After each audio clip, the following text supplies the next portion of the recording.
The night Benji Floros told his wife she wasn't worth the dirt beneath his Ferragamo loafers was the same night Sunelus stopped being his and became everyone else's obsession. The Connecticut estate dripped with old money and older secrets. Crystal chandeliers cast fractured light across marble floors that had witnessed generations of Floros celebrations, each more extravagant than the last. Zune stood in the corner of the ballroom wearing the beige dress her mother-in-law had selected, a creation so aggressively modest it managed to erase her entirely. The fabric hung like a shroud, swallowing her curves and rendering her invisible among the peacocking guests who wore their wealth like armor.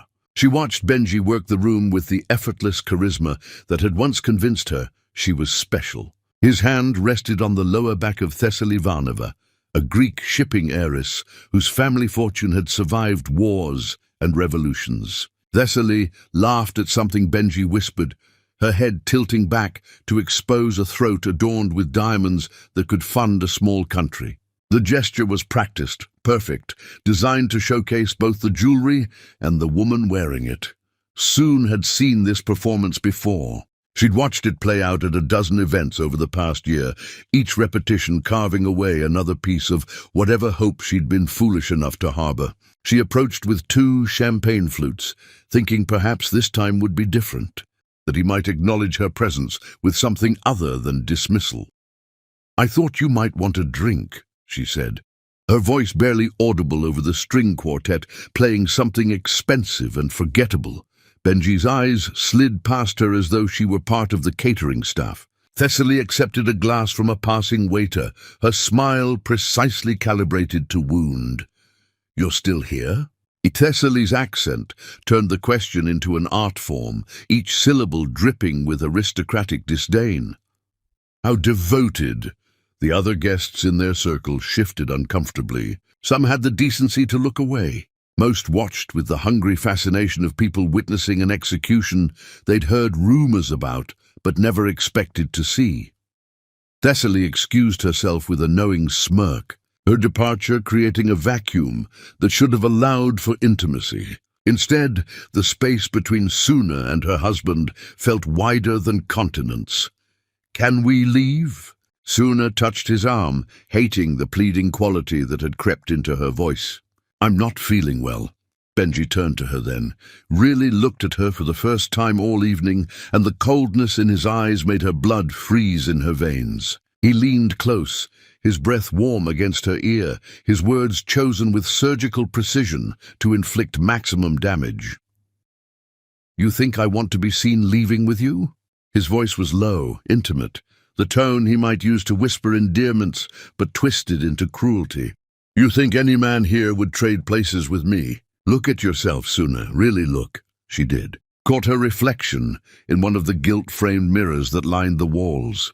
Saw what he saw, a woman drowning in beige fabric, her natural hair tamed into submission, her face bare of the dramatic makeup the other women wore like war paint. "You're not worth my touch," Benji continued, each word landing like a physical blow. "You never were. My father insisted on this charitable gesture after your family's company collapsed. He thought it would be good optics, marrying the daughter of a failed businessman. A mercy, he called it. But charity has limits, and mine ran out long ago." The champagne glass slipped from Soon's fingers. The sound of crystal shattering against Italian marble cut through the music, through the conversation, through everything. 300 guests turned to stare. The quartet faltered mid-phrase. Soon stood in the spreading puddle of champagne and broken glass, the liquid seeping into the hem of her beige dress, staining it gold. She waited for tears to come, for humiliation to overwhelm her, for some emotional response that matched the magnitude of what had just happened. Nothing came. Instead, she felt something else entirely. Something cold and sharp taking root where her heart used to be, spreading through her chest like ice crystallizing in water. Clarity arrived with brutal simplicity. She had been performing a role in someone else's play, and the performance was over. Benji walked away without looking back, his shoulders straight, his gait unhurried. He rejoined Thessaly on the far side of the ballroom, accepting a fresh drink, laughing at something someone said. The party resumed. The quartet found their rhythm again. Conversations picked up where they'd left off. Soon stood alone in the puddle, glass shards glittering around her feet like fallen stars. A server approached with a towel and a dustpan, murmuring apologies as though the broken glass were his fault. She moved aside, let him clean up the mess, and walked out of the ballroom with her head high and her spine straight. The October night bit at her skin as she stood on the steps leading down to the circular drive where dozens of luxury cars waited. A valet approached, asking if she needed her vehicle, and she shook her head because she didn't trust herself to speak yet. The words were still echoing in her skull. Not worth my touch. Never were. Charity has limits. She walked to her car herself, found it parked in the back lot where the staff vehicles lived, because, of course, Benji hadn't wanted her car visible near the entrance. The key fob trembled in her hand as she unlocked it, slid into the driver's seat, and sat in darkness. This was the moment in every story where the humiliated wife would cry, would call her mother or her best friend, and sob about how cruel her husband had been, how unfair life was, how she didn't deserve this treatment. Soon did none of those things. Instead, she drove. Through winding Connecticut roads that turned into highways, highways that turned into city streets, streets that eventually delivered her to the Manhattan building where her father had once ruled an empire before the Floros family orchestrated its systematic destruction. She parked across the street and stared up at the dark windows of the executive floors. Her father had died believing he'd failed, had died thinking his company collapsed because of his own mistakes, never knowing that Alexandros Floros had spent years undermining him through market manipulation and carefully orchestrated sabotage. Her mother had told her the truth only after the funeral, when grief made secrets impossible to keep. The marriage had been part of it, the final humiliation. Alexandros, forcing his son to marry the daughter of the defeated enemy, binding the families together in a grotesque parody of alliance. Soon he had believed Benji when he'd courted her, when he'd spoken of building something different from their father's legacy, when he'd promised partnership instead of domination. She'd been young enough to believe in promises. But as she sat in the darkness, she remembered something else. A moment 3 months into their marriage when she'd walked into Benji's study unannounced and found him staring at a photograph of his father, tears streaming down his face. When he'd noticed her, the tears had vanished instantly, replaced by the cold mask he always wore. "What do you want?" he'd asked, his voice harsh. "I just wanted to see if you needed anything. I don't need anything from you. Leave." She'd left, but she'd seen something in that moment. A glimpse of a man trapped by expectations he'd never learned to question, destroying himself and everyone around him in service to a dead man's approval. It didn't excuse what he'd done tonight. Nothing could excuse it, but it suggested that the cruelty wasn't just malice. It was learned behavior so deeply ingrained he didn't know how to stop it, even when it was destroying his own life. Dawn broke over Manhattan in shades of gold and pink, painting the skyscrapers in colors that suggested hope and new beginnings. Soon watched the sun rise through her windshield and made a series of decisions that would reshape everything. She wouldn't cry. Tears were for mourning, and she wasn't mourning anything. She was excavating something that had been buried for years. The woman her father had raised, the daughter who'd inherited his mind for strategy and her grandmother's spine of steel. She pulled out her phone and scrolled through contacts until she found the name she needed. Viktor Petrov, her father's former business partner, the one who'd disappeared after the company fell, the one who'd sent flowers to the funeral with a card that read, "When you're ready to fight, call me." The phone rang 4 times, then 5. She was about to hang up when a voice answered, rough with sleep and caution. "Do you know what time it is?" "Victor." "It's Sunalus." A pause. "I know who you are. What do you want?" I need to see you tomorrow. It's about my father and the Floros family. Another long pause. I'll think about it. The line went dead. Soon stared at the phone, feeling the first tremor of doubt. She'd assumed Victor would help, that her father's old allies would rally to her cause. The silence on the other end suggested she'd been naive.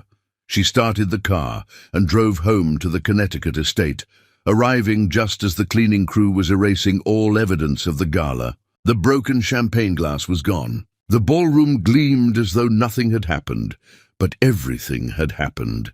Soon walked through the house to the bedroom wing she'd occupied alone for months, packed a single bag with essentials, and left without looking back. She checked into a Manhattan hotel under her maiden name and sent a single text to Benji. "Thank you for setting me free." His response came within minutes, 3 question marks. As though he couldn't comprehend what she meant, she turned off her phone and stood at the hotel window overlooking Central Park, watching joggers and dog walkers and people living ordinary lives. She'd been one of them once, before she'd confused love with surrender, before she'd let someone else's opinion define her worth. Never again. The woman who'd worn the beige dress and stood in a puddle of broken glass was gone. In her place stood someone new, someone dangerous, someone who understood that the best revenge wasn't destruction from outside, but transformation from within. Benji Floros had no idea what he'd unleashed, but he would learn, slowly and painfully, that the wife he'd dismissed as worthless was about to become the most expensive mistake of his life. Chapter 2. The Resurrection. Soon didn't sleep for 3 days. Sleep was for people who had time to waste, and she'd already wasted 3 years pretending to be small enough to fit into Benji's idea of acceptable. The hotel suite became her war room, room service trays stacked outside the door, her laptop screen glowing blue in the darkness as she rebuilt herself from the ground up. She pulled out her phone and scrolled through contacts until she found the name she needed. Viktor Petrov, her father's former business partner, the one who'd promised to help when she was ready to fight. The phone rang twice before a voice answered, rough with sleep and something else. Recognition. Sooner you called. I wasn't sure you actually would. I'm ready to destroy the Floros family. I need your help.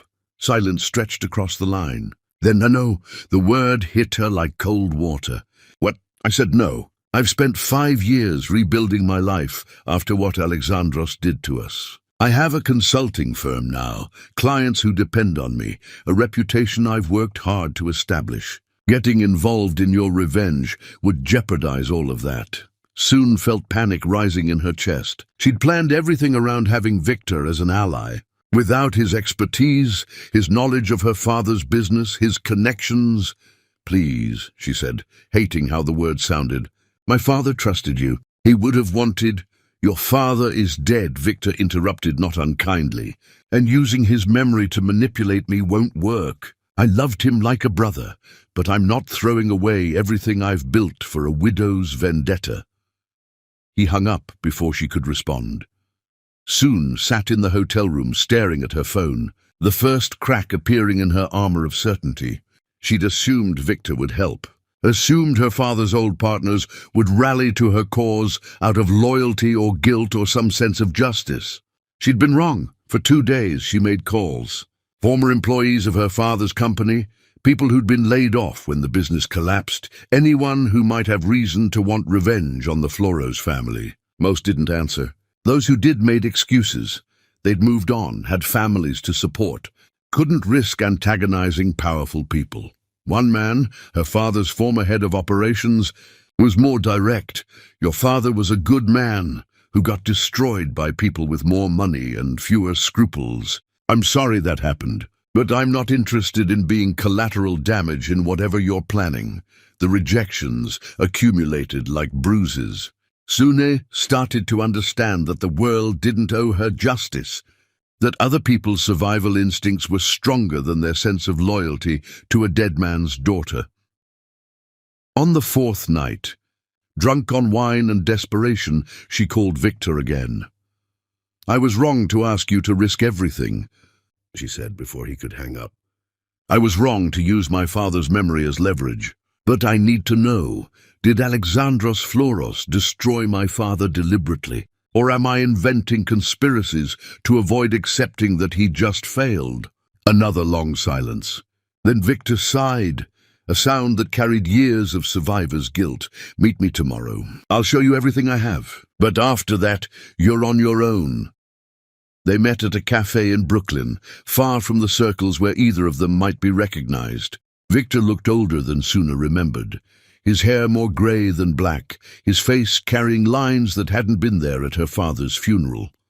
He slid a folder across the table. "This is everything I was able to document before I had to disappear. Bank transfers, emails, testimony from employees who were bribed or threatened. Alexandros didn't just outcompete your father, he systematically destroyed him."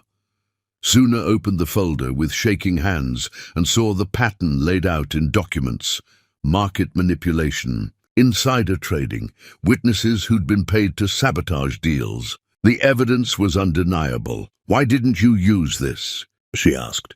"Why didn't you expose him?"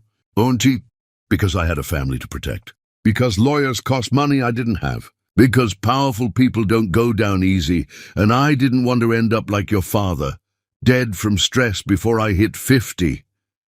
Victor's voice was flat with old pain. "I made a choice. Maybe it was the wrong choice, but it kept my daughters fed and my wife from having to bury me." Soon looked at this man who'd survived by staying silent, and something shifted in her understanding. Revenge wasn't a righteous crusade that people would naturally join. It was dangerous, costly, and most people were too smart to risk everything for it. "I'm not asking you to help me anymore," she said quietly. "But can I ask you a question? If you were me, what would you do?" Victor studied her for a long moment. "If I were you, I'd hire Rebecca Hayes. She's the only lawyer I know who's actually destroyed men like Benji Floros. Then I'd be patient. This isn't something you do in a few weeks. This takes months of careful planning, of building your position piece by piece. And you'll need to be prepared to lose things along the way. People will turn against you. Friends will abandon you. There will be moments when you question whether it's worth it. Is it worth it? That depends on whether you want justice or just want to hurt him back." Over the next 3 weeks, Suna rebuilt her approach. Instead of expecting people to drop everything for her cause, she had to prove she was worth the risk. The trust fund from her grandmother existed, but it wasn't the fortune she'd imagined. $2.8 million, and half of it was locked in investments she couldn't access for another 2 years without massive penalties. She liquidated what she could.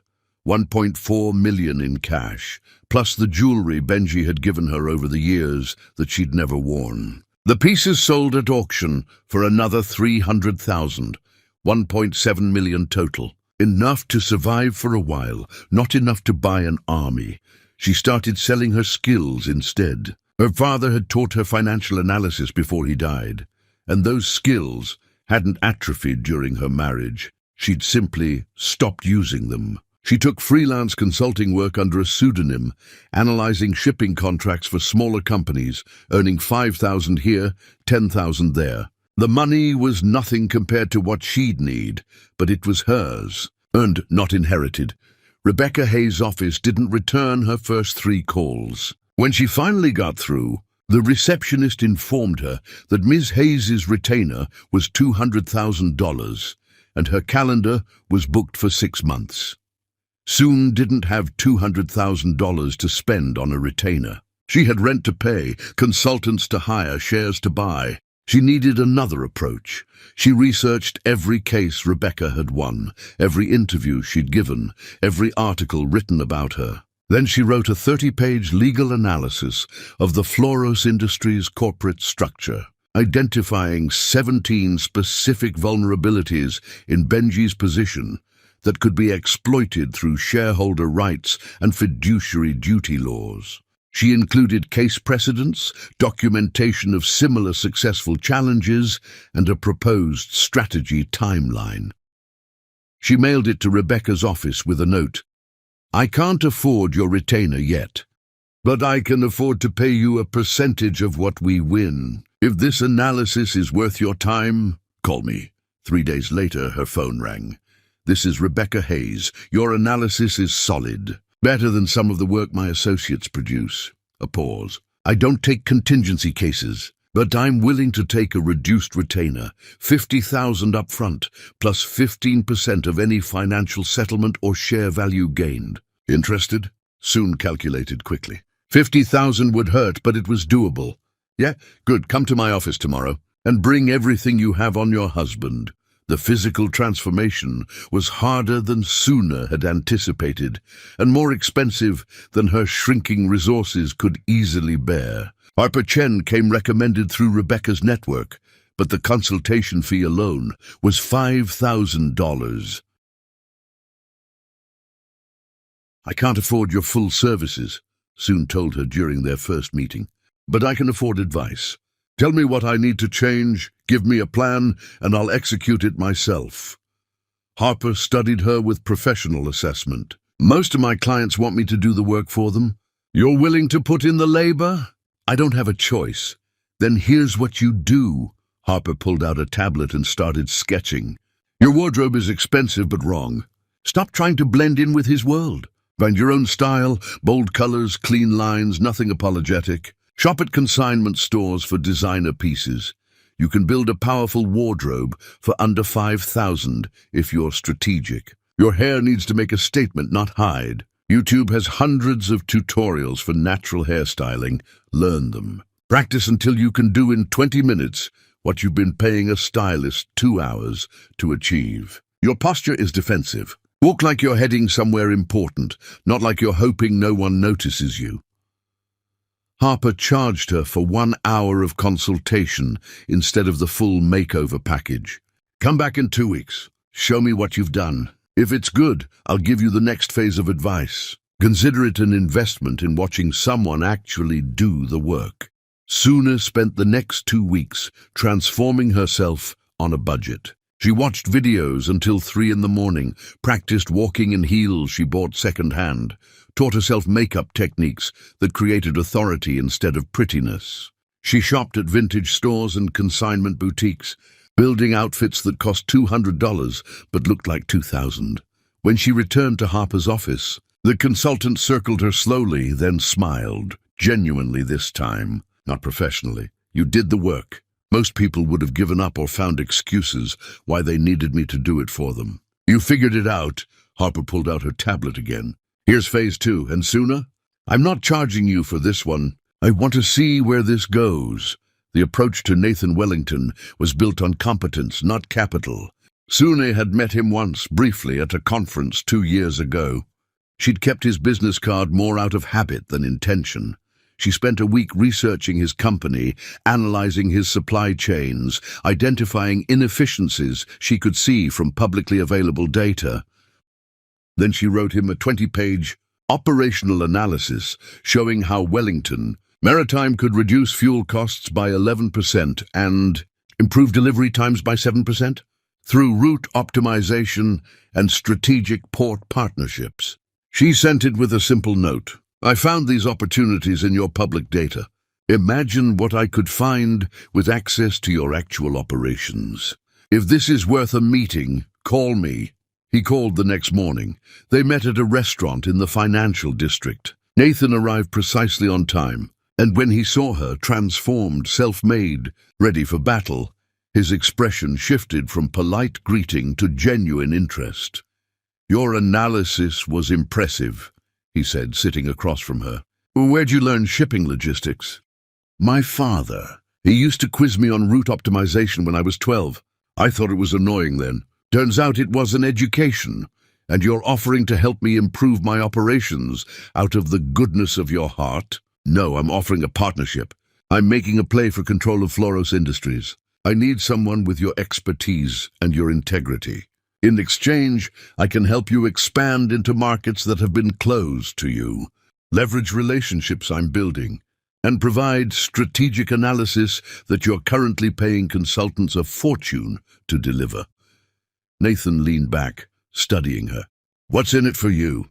"Everything I've lost. And the satisfaction of proving that the woman my husband dismissed as worthless can rebuild an empire better than he ever managed it." "Justice or revenge?" "Both. Does it matter?" "It might." Nathan's expression was thoughtful. "But I'll help you either way. Not because of what you're offering me, but because I met you 2 years ago at that conference and saw how your husband treated you. Like you were invisible. I'd been wondering when you'd realize you weren't."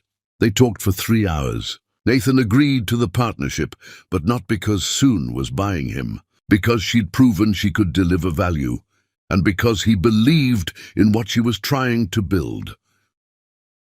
By the time Suna returned to her hotel that night, 6 weeks had passed since the gala. 6 weeks of rejection and setbacks, and small victories built on competence and determination rather than inherited wealth. She was tired in ways that went deeper than physical exhaustion, but she was also ready. She called Victor one last time. "I have a lawyer who's taken me on contingency, an image consultant who's coaching me through transformation, and a business partner who believes in what I'm building. I still need someone who understands the financial side. Someone who can help me target the right shareholders, build the right case. I can't pay your full rate, but I can pay you per project. And I can offer you equity in whatever we build from this then define success." Benji, Floros removed, as CEO and me in control of enough. Shares to make sure he can never take it. Back as a Victor was quiet for a long time. "Your father would have been proud of you. Not because you're seeking revenge, but because you're doing it without selling yourself to anyone." "All right, I'm in. Send me what you have, and I'll tell you what it's worth." "Fair enough." Soon hung up and looked at her reflection in the hotel mirror. The woman staring back was harder than she'd been 6 weeks ago, more calculated, less naive. She'd learned that justice wasn't given freely, that transformation required more than good intentions, that winning meant being willing to sacrifice comfort and certainty for something that mattered more. The woman who'd worn beige and stood in puddles of broken glass was gone. In her place stood someone new, someone forged through rejection and setbacks and the stubborn refusal to accept defeat. Benji Floros had no idea what he'd unleashed, but he would learn slowly and painfully that the wife he'd dismissed as worthless had become something far more dangerous than he could have imagined. A woman who'd rebuilt herself from nothing and owed no one for the power she'd claimed. Chapter 3. The Invasion.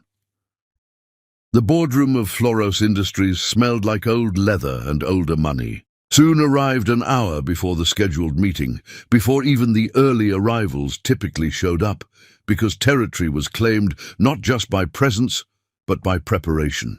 She chose the seat at the far end of the mahogany table, the one traditionally reserved for the largest external investor, a position that had been empty since Alexandros Floros died. The board secretary found her there at 7 in the morning, reviewing documents spread across the polished surface like a general studying maps before battle. The woman's surprise was visible but professional. "Mrs. Floros, I didn't realize you'd be attending." "I own 17% of this company now," Soon said without looking up. "I have a legal right to attend any board meeting. Please update your attendance records accordingly." The secretary retreated and Suna knew the phone calls would start immediately. Benji would be notified. His mother would be alerted. The board members would arrive with questions and concerns. Perfect. She wanted them off balance. Victor arrived next, carrying a briefcase that contained the results of 2 weeks of forensic analysis. He took the seat to her right, his expression carefully neutral, but his eyes held the gleam of someone who'd been waiting years for this moment. "Everything is ready," he said quietly. "The numbers don't lie." Rebecca appeared at 7:30, her presence commanding immediate attention from the staff who were setting up coffee and pastries. She positioned herself to Soon's left, creating a unified front that would be impossible to ignore or dismiss. Nathan entered at 7:45. drawing stares because his face wasn't familiar in these circles. He sat 3 seats down from Sune and nodded once, the gesture conveying solidarity without compromising her independence. The board members began arriving at 8. Their reactions to Sune's presence ranged from confusion to concern to barely concealed hostility. She met each gaze steadily, memorizing who looked away first and who held eye contact. Cataloguing allies and enemies, Benji arrived at exactly 8:15, fashionably late in the way that powerful men are always fashionably late. He walked into the boardroom mid-conversation with another board member and stopped dead when he saw his wife sitting in the power position at the opposite end of the table. "What is this?" His voice carried across the room, all pretense of civility abandoned. "What are you doing here?" Sune looked up from the document she'd been reviewing, her expression as placid as a lake before a storm. "Good morning, Benji. I'm attending the board meeting, as is my right as a major shareholder." "Shareholder?" He crossed to the board secretary, whose face had gone pale. "What is she talking about?" The secretary handed him a folder with trembling hands. Benji's face went through a series of expressions as he read: confusion, disbelief, rage. Sune watched with the detached interest of a scientist observing a chemical reaction. "You bought shares," he said finally, his voice dangerously quiet. "You've been buying shares. 17% to be exact." Sune closed her folder and folded her hands on top of it. "I believe that makes me the 3rd largest stakeholder in this company, after you and your mother. Shall we begin the meeting?" Benji looked around the room as though expecting someone to explain how this had happened, how his invisible wife had suddenly become undismissible. His mother, Isadora, sat at the head of the table, watching the entire exchange with an expression that revealed nothing. "Begin the meeting," Isadora said calmly. "We have business to conduct." The agenda item was Benji's proposal to acquire Castellanos Shipping, a move he'd been planning for months and had presented to the board as a done deal. He'd spent the past weeks negotiating terms, had already celebrated the acquisition at dinners with executives, had ordered champagne for a victory party planned for next week. He stood at the head of the table and began his presentation, but his usual confidence was rattled. He kept glancing at Sune, as though she might disappear if he looked away and back again. The numbers he presented sounded impressive if you didn't examine them closely. Market expansion, revenue projections, strategic positioning in Mediterranean trade routes. Benji watched himself present, and part of him, the part that still functioned independently of his father's voice in his head, recognized that everything Sune was about to say would be correct. He'd known Castellanos Shipping had problems. His own analysts had warned him about the environmental violations, the outdated fleet, the CEO's legal troubles. But his father had always said that real men took risks, that caution was for the weak, that aggressive expansion was the only way to maintain dominance. So Benji had pushed forward with an acquisition that every rational part of him knew was problematic, because backing down would have meant admitting weakness. When he finished, the board members shifted in their seats, waiting for the usual rubber stamp, the expected approval that had characterized every meeting for the past 5 years. Sune raised her hand. "I have concerns about this acquisition," she said clearly. "With the board's permission, I'd like to present an alternative analysis." Benji's face went red. "This meeting isn't a forum for amateurs to practice their—" "Mrs. Floros owns 17% of this company," Rebecca interrupted smoothly. "She has every right to present alternative proposals, unless you'd like me to cite the specific bylaws that guarantee this right." Isadora leaned forward slightly. "I'd like to hear what my daughter-in-law has to say." "Continue, Sune." Sune stood, and the transformation was complete. The woman in the purple suit bore no resemblance to the invisible wife in beige. She moved to the presentation screen with the confidence of someone who'd been born to command rooms like this, who'd inherited the right to speak and be heard. Castellanos shipping is failing, she began, pulling up a slide that showed financial data Victor had obtained through entirely legal channels. Their fleet is outdated. They're violating environmental regulations in 3 countries. Their CEO is under investigation for embezzlement. Acquiring them would expose Floros Industries to massive liability. She clicked through slides that revealed the rot beneath Castellanos' glossy surface. Every claim was backed by documentation, by photographs of rusting vessels, by testimony from port officials, by financial statements that showed hemorrhaging money hidden behind creative accounting. Furthermore, Suna continued, this acquisition would cost us significantly more than projected once you factor in the inevitable lawsuits, the required upgrades to meet environmental standards, and the loss of clients who are moving toward sustainable shipping practices. Benji tried to interrupt. Those concerns are overblown. Every company faces...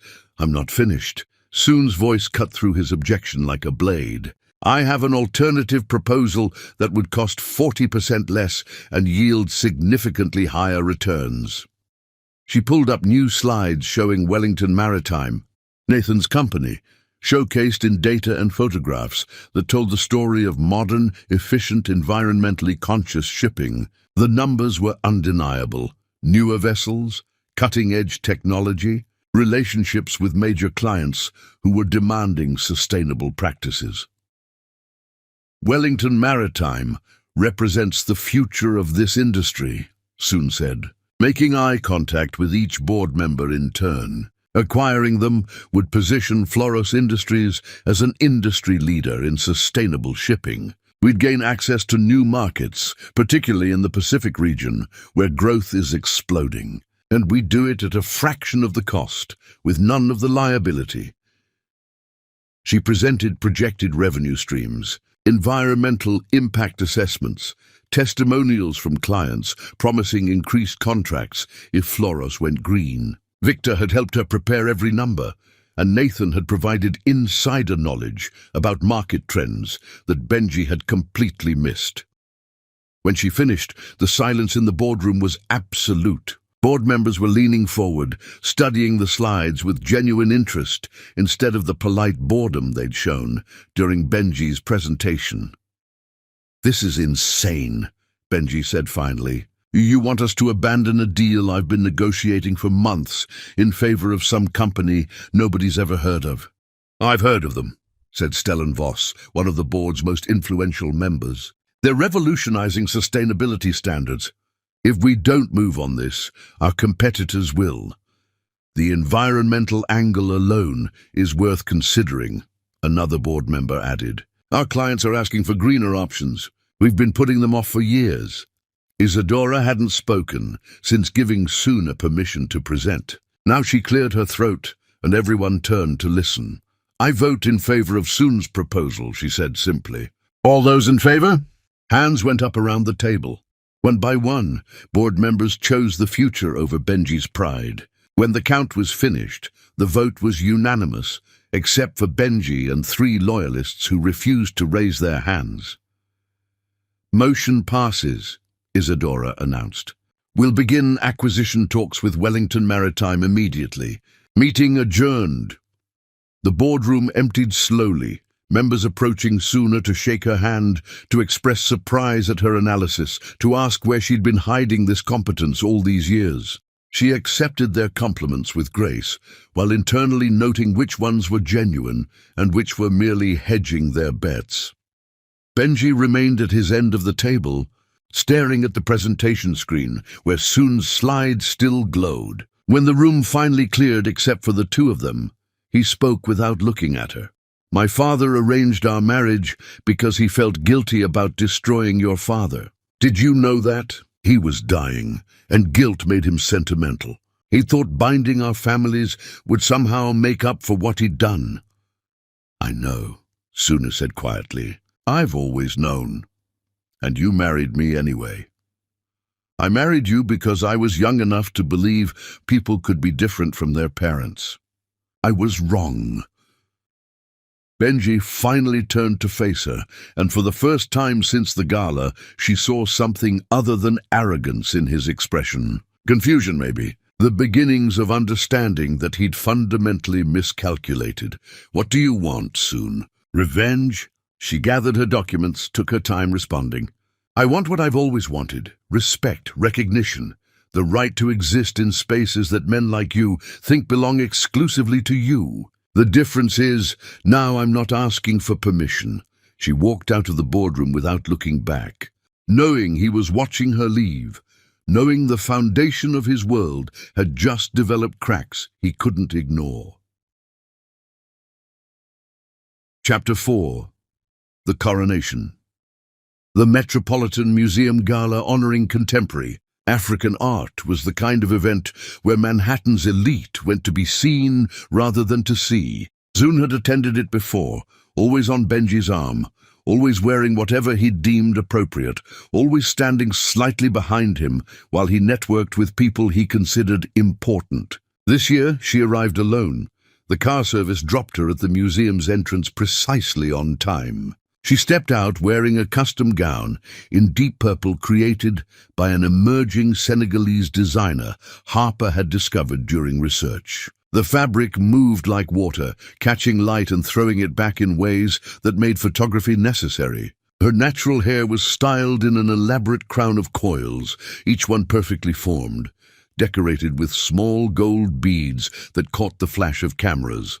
The photographers went wild. "Mrs. Floros, over here. Sooner. Who are you wearing?"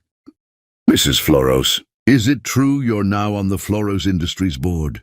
She paused at the top of the steps, knowing the photographs being taken would run in tomorrow's society pages, knowing Benji would see them and understand that she'd become exactly what he'd once tried to prevent: visible. Inside, the museum had been transformed into a showcase of contemporary African artists whose work commanded prices that made even billionaires hesitate. Soon moved through the galleries with genuine interest, stopping to study pieces that spoke to her, ignoring the whispers that followed her like a wave. "Is that really her? I heard she humiliated Benji at a board meeting last week. She looks completely different. What happened?" Nathan found her standing in front of a massive canvas depicting Lagos at sunset, skyscrapers rising from orange and gold brushstrokes. He appeared beside her without announcement, his presence comfortable rather than intrusive. "This artist is incredible," Nathan observed, studying the canvas. "Have you been to Lagos?" "Never," Suna admitted. "My father talked about it often. He had business partners there before everything fell apart. You should come visit. See what the future looks like." They moved through the galleries together, and Suna was acutely aware of how people watched them. Nathan was striking in his tailored suit, moving with the easy confidence of someone who'd built his success from nothing and owed no one. Together they made a picture that suggested possibilities, that made powerful men uncomfortable. Benji was somewhere in the museum with Thessaly. Zuna had seen them arrive from her position near a sculpture garden, had watched Thessaly's face when she spotted Suna across the crowd. The Greek heiress's expression had shifted from smug satisfaction to something closer to concern, which was satisfying in ways Suna hadn't expected. The confrontation came during cocktails before the formal program. Soon was accepting champagne from a passing waiter when Thessaly materialized beside her, close enough that their conversation would be private, but visible enough that everyone would notice it happening. "That's a bold choice," Thessaly said, gesturing to Soon's gown. "Purple. Some might call it desperate for attention." Suna took a sip of champagne, taking her time before responding. "And some might call beige a desperate attempt to disappear." "I'm done disappearing." Thessaly's smile sharpened. "Benji tells me you've been causing trouble, buying shares like a woman playing at business. It's adorable, really. How generous of you to find my financial independence adorable. I find your continued pursuit of a married man tragic, but we all have different standards." The words landed like slaps. Thessaly's face flushed red beneath her expertly applied makeup, her composure cracking just enough to show the rage underneath. But then something shifted in her expression, vulnerability replacing venom for just a moment. "You think you're the only one who's been dismissed by men like Benji?" Thessaly's voice dropped low enough that only Suna could hear. "I've spent 15 years being told I'm decorative, that my family's fortune is interesting, but I'm not. That I should be grateful for male attention, because what else do women like me have to offer?" The confession caught Suna off guard. She'd expected cruelty, not kinship. "Then why fight me?" Suna asked. "Why not help me prove that women like us are more than decoration?" "Because you're proving it by destroying a man publicly. That doesn't change the system, it just makes one example." Thessaly's voice carried a weariness that suggested she'd thought about this extensively. "When the dust settles, powerful men will use your victory as evidence that women are vindictive, emotional, unfit for leadership. They'll tighten their grip, not loosen it." Before Soon could respond, Nathan returned with fresh drinks and an expression that suggested he'd heard every word of the exchange. "Mrs. Varnava," he said with exquisite politeness. "I've been hoping to speak with you. I'm Nathan Wellington. Your family's shipping company recently lost a major contract to one of our subsidiaries. I wanted to thank you for the business." Thessaly's face went from red to white. She turned without responding and disappeared into the crowd, her exit swift enough to signal defeat. "That was cruel," Suna observed. "She insulted you. I don't tolerate people insulting my business partners. Is that what I am? Your business partner?" Nathan looked at her with those intelligent eyes that saw too much. "You're many things, Soon. My business partner is just the easiest to explain in public." Before she could respond, Kavya Sharma approached with the focused intensity of a journalist who'd spotted a story. The editor-in-chief of Prestige magazine was legendary in media circles, known for her ability to make or break reputations with a single feature. "Mrs. Floros," Kavya said without preamble, "I'd like to interview you for our Women Reshaping American Business issue. Would you be available next week?" Soon had prepared for this possibility. Harper had coached her on media strategy, on controlling narratives, on using publicity as a weapon rather than running from it. "I'd be happy to speak with you. Have your assistant contact mine to schedule." She said it as though she had an assistant, as though such things were natural and expected. Kavya's smile suggested she knew exactly what Suna was doing and approved completely. "Excellent. I think our readers will be very interested in your perspective on family businesses and the evolution of corporate leadership." The message was clear. Kavya wanted to tell the story of how Soon had risen from invisibility to power, and that story would reshape how society viewed the Floros family.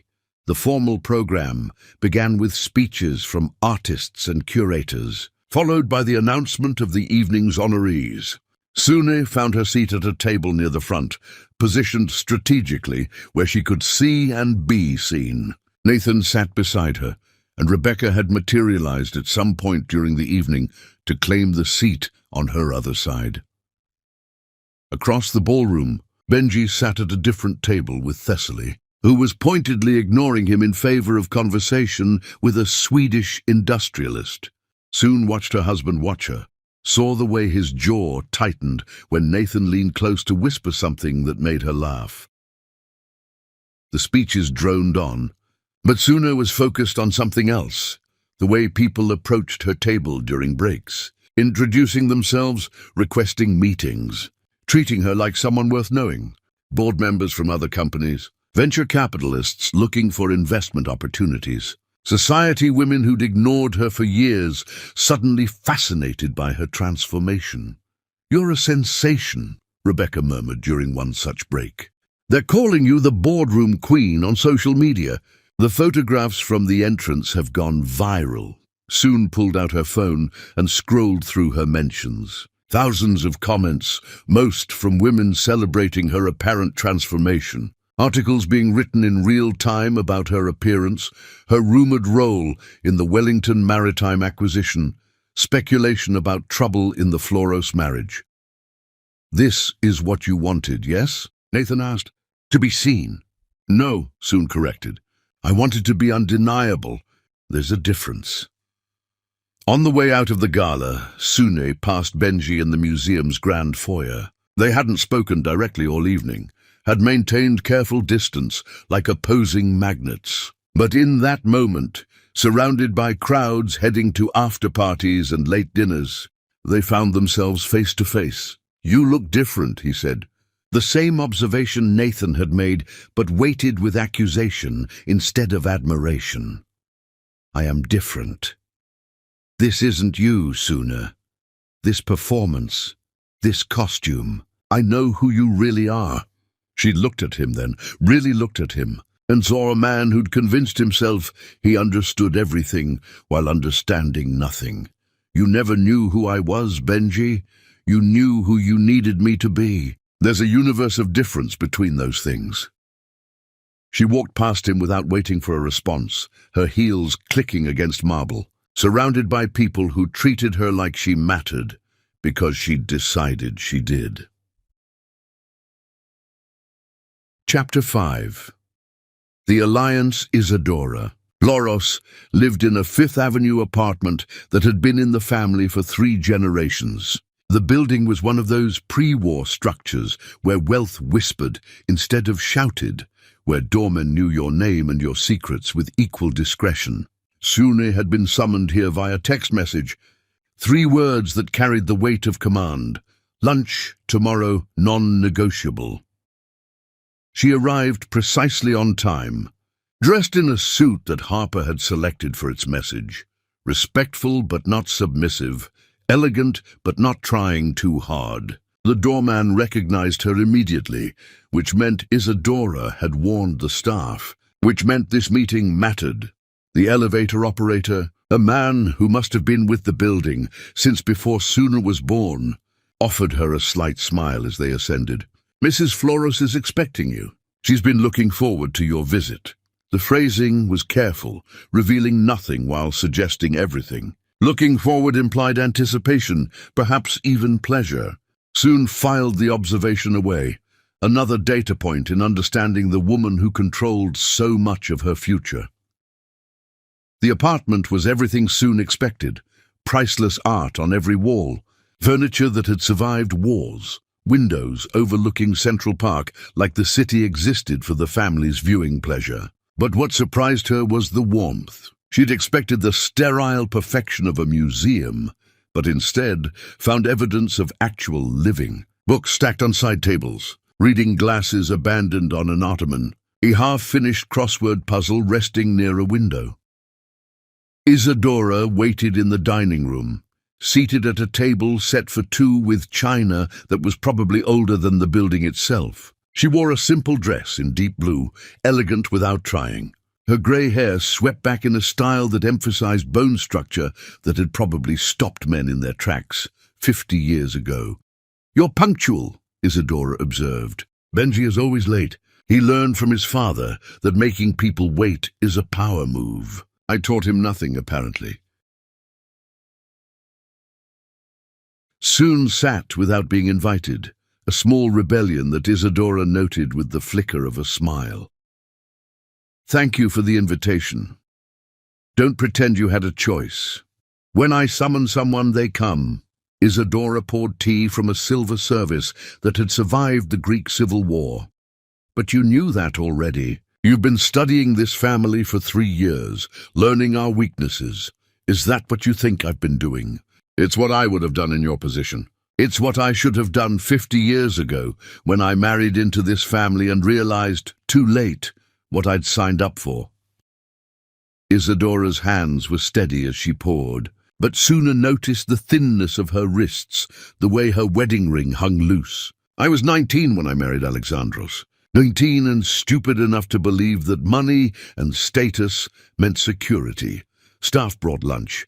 Delicate portions of food Soon couldn't name, but that probably cost more than most people's weekly groceries. They ate in silence for several minutes while Suna waited for Isadora to reveal why this meeting was really happening. The older woman seemed to be gathering herself, preparing for something difficult, My husband beat me, Isadora said abruptly, setting down her fork with careful precision.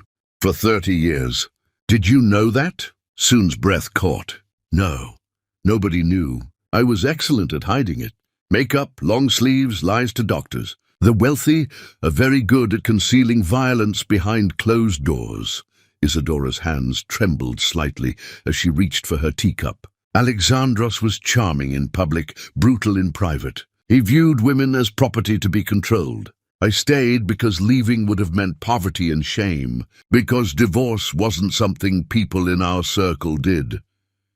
I'm sorry, Suna said quietly. The word's inadequate but genuine. Don't be sorry. Be smart. Isadora fixed her with a stare that could cut glass. I watched my husband destroy your father's company because he couldn't stand the competition from someone he viewed as inferior. I watched him force Benji to marry you as some kind of deathbed gesture toward redemption. And I watched you spend 3 years trying to become small enough to fit into a life that was designed to erase you. I'm done being small. Obviously. Isadora gestured toward Suna with her teacup. The board meeting last week was masterful. You humiliated my son in exactly the way he deserved. His father would have been furious, which is the highest compliment I can give. Sun studied the older woman across the table, trying to understand where this conversation was heading. The vulnerability Isadora was showing felt both genuine and strategic, as though she'd calculated exactly how much truth to reveal. Why are you telling me this? Because I want to help you finish what you started. Isadora set down her cup and pulled out a folder from beneath her napkin. I'm transferring 12% of my shares in Floros Industries to you through a trust that will vest over the next 6 months. Combined with what you already own, that will make you the second largest stakeholder in the company, ahead of Benji. The words hung in the air like smoke. Soon's mind raced through implications. With 29%, she would have enough voting power to challenge any decision Benji made. To force votes she wanted, to fundamentally reshape the company's direction. Why? Sune asked. Why would you give your own son's inheritance to his wife? Because you're not his wife anymore, not in any way that matters. You're the woman who's going to save this company from his incompetence and this family from its worst instincts. Isadora slid the folder across the table. My husband was a monster. My son is becoming one. I spent 50 years being too weak to stop the cycle. You're strong enough to break it. Soon opened the folder and read through legal documents that represented millions in transferred wealth, in voting power, in the ability to reshape an empire. The terms were exactly what Isadora had described, a trust that would vest incrementally, making Sune progressively more powerful while keeping Benji unaware until it was too late to stop it. There's one condition, Isadora continued. You must stay married to Benji for the next 6 months while the trust vests. If you divorce him before then, the shares revert to me and eventually to him. I want him to experience what it's like to be trapped in a relationship with someone who has all the power. I want him to understand what he put you through. That's cruel. Yes, it is. Do we have an agreement? Soon thought about walking away, about taking her 17% and building something independent of the Floros family entirely. But Dimitri's voice echoed in her head, her father's lessons about finishing what you start, her grandmother's stories about women who got close to power and then lost their nerve. We have an agreement. Isadora smiled. And it was the smile of someone who'd been waiting decades for the right weapon to finally present itself. Good. Now let me tell you about every skeleton in this family's closet. You're going to need ammunition for what comes next. They talked for hours. Isadora revealed secrets that even Victor's research hadn't uncovered. Offshore accounts that violated tax laws, deals made with questionable partners, affairs that could ruin reputations. Vulnerabilities that Benji didn't know existed. She spoke with the precision of someone who'd been cataloging evidence for years, waiting for the right moment to deploy it. Alexandros had a mistress in Athens for 15 years, Isadora said. her voice flat with the exhaustion of old pain. He kept her in an apartment 3 blocks from where his mother lived. Everyone knew except me, or maybe I knew and pretended not to, because acknowledging it would have meant acknowledging everything else. Did you ever confront him? Once. He broke 3 of my ribs and told me that what he did outside our home was none of my concern, that my job was to look appropriate at events and keep my mouth shut. Isadora refilled her tea with hands that had steadied through the telling. I never asked again. By the time Suna left the apartment, she carried enough information to destroy the Flores family 3 times over. But more than that, she carried the weight of Isadora's unspoken plea, break what I couldn't break, save what I couldn't save, be strong where I was weak. She walked through Central Park afterward, needing air and space to process what had just happened. The afternoon sun filtered through autumn leaves, painting everything gold and amber. Families pushed strollers. Couples held hands. People lived lives where the worst thing that happened to them was a delayed train or a bad coffee order. Her phone buzzed constantly with messages. Victor wanting updates, Rebecca requesting meetings, Nathan checking in about acquisition negotiations. She ignored them all and sat on a bench near the lake, watching ducks paddle through water that reflected the sky. A text came through from Benji. "Where are you? We need to talk." She stared at the message for a long time before responding. "At your mother's. She says hello." The 3 dots appeared immediately, indicating he was typing a response, but they disappeared without anything being sent. Zune imagined him at his desk trying to figure out what his mother might have told her, what alliances were forming without his knowledge, what control he'd already lost. Another message appeared. "What did she tell you?" Zune smiled and turned off her phone. Let him wonder, let him spiral. Let him experience a fraction of the uncertainty he'd inflicted on her for years. That evening, she returned to the Connecticut house for the first time since the gala. The staff greeted her with careful neutrality, their professionalism unable to completely mask their awareness that something fundamental had shifted in the household power structure. The housekeeper, a woman who'd been with the family for decades, actually smiled at her.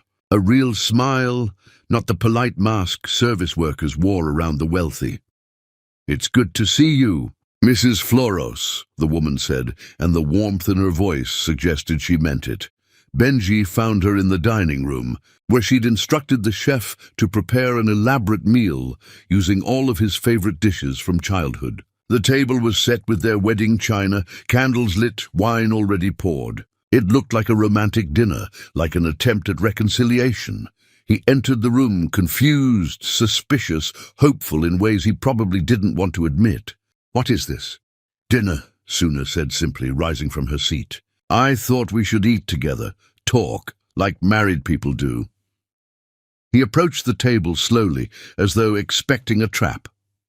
"You've been avoiding me for weeks. I've been busy, building a life that doesn't revolve around you."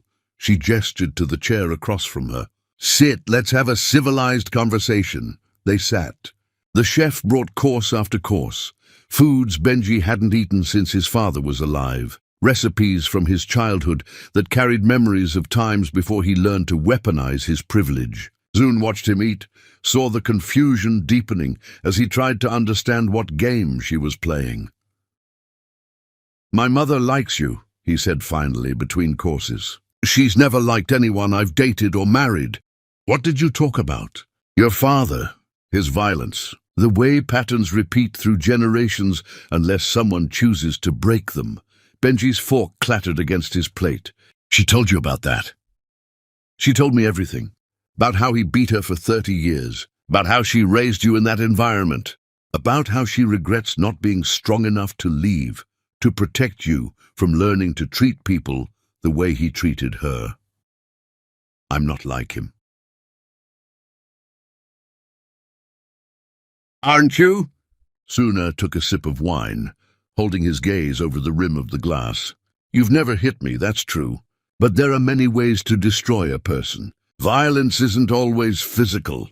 Benji stood abruptly, his chair scraping against the floor. I don't have to listen to this. No, you don't. You can leave. You can go back to your club or your mistress or wherever you go when you're avoiding reality. But eventually, you're going to have to face what you've become. He stared at her, and for the first time since the gala, she saw something other than arrogance or rage in his expression. Something that might have been the beginning of understanding, or at least the first crack in the armor he'd built around himself. What do you want from me, Suna? She stood, walked around the table until she was close enough to smell his cologne, close enough to see the confusion in his eyes. Then she handed him the folder Rebecca had prepared weeks ago. 47 pages of divorce papers that would leave him with almost nothing. He started to open it, but before he could read the first page, Sun took the papers from his hands and tore them in half. The sound of ripping paper was loud in the silent room, final and deliberate. I'm not divorcing you, she said quietly. Not yet. I want you to live with what you've done. I want you to wake up every morning knowing that your wife owns more of your company than you do, that your mother trusts her more than she trusts you, that you had something priceless and threw it away because you were too arrogant to see its value. For how long? As long as it takes for you to understand what you destroyed. She walked past him toward the door, then paused. Your father forced this marriage as penance for destroying mine. But I'm going to use it for something he never imagined, teaching his son that some women can't be broken. Some women break back. She left him standing in the dining room, surrounded by his favorite foods and the torn remnants of her mercy. And the expression on his face was the look of a man who'd finally realized he was outmatched. Through the window, she could see the grounds of the estate stretching into darkness, the same grounds where she'd once believed she could build a life worth living.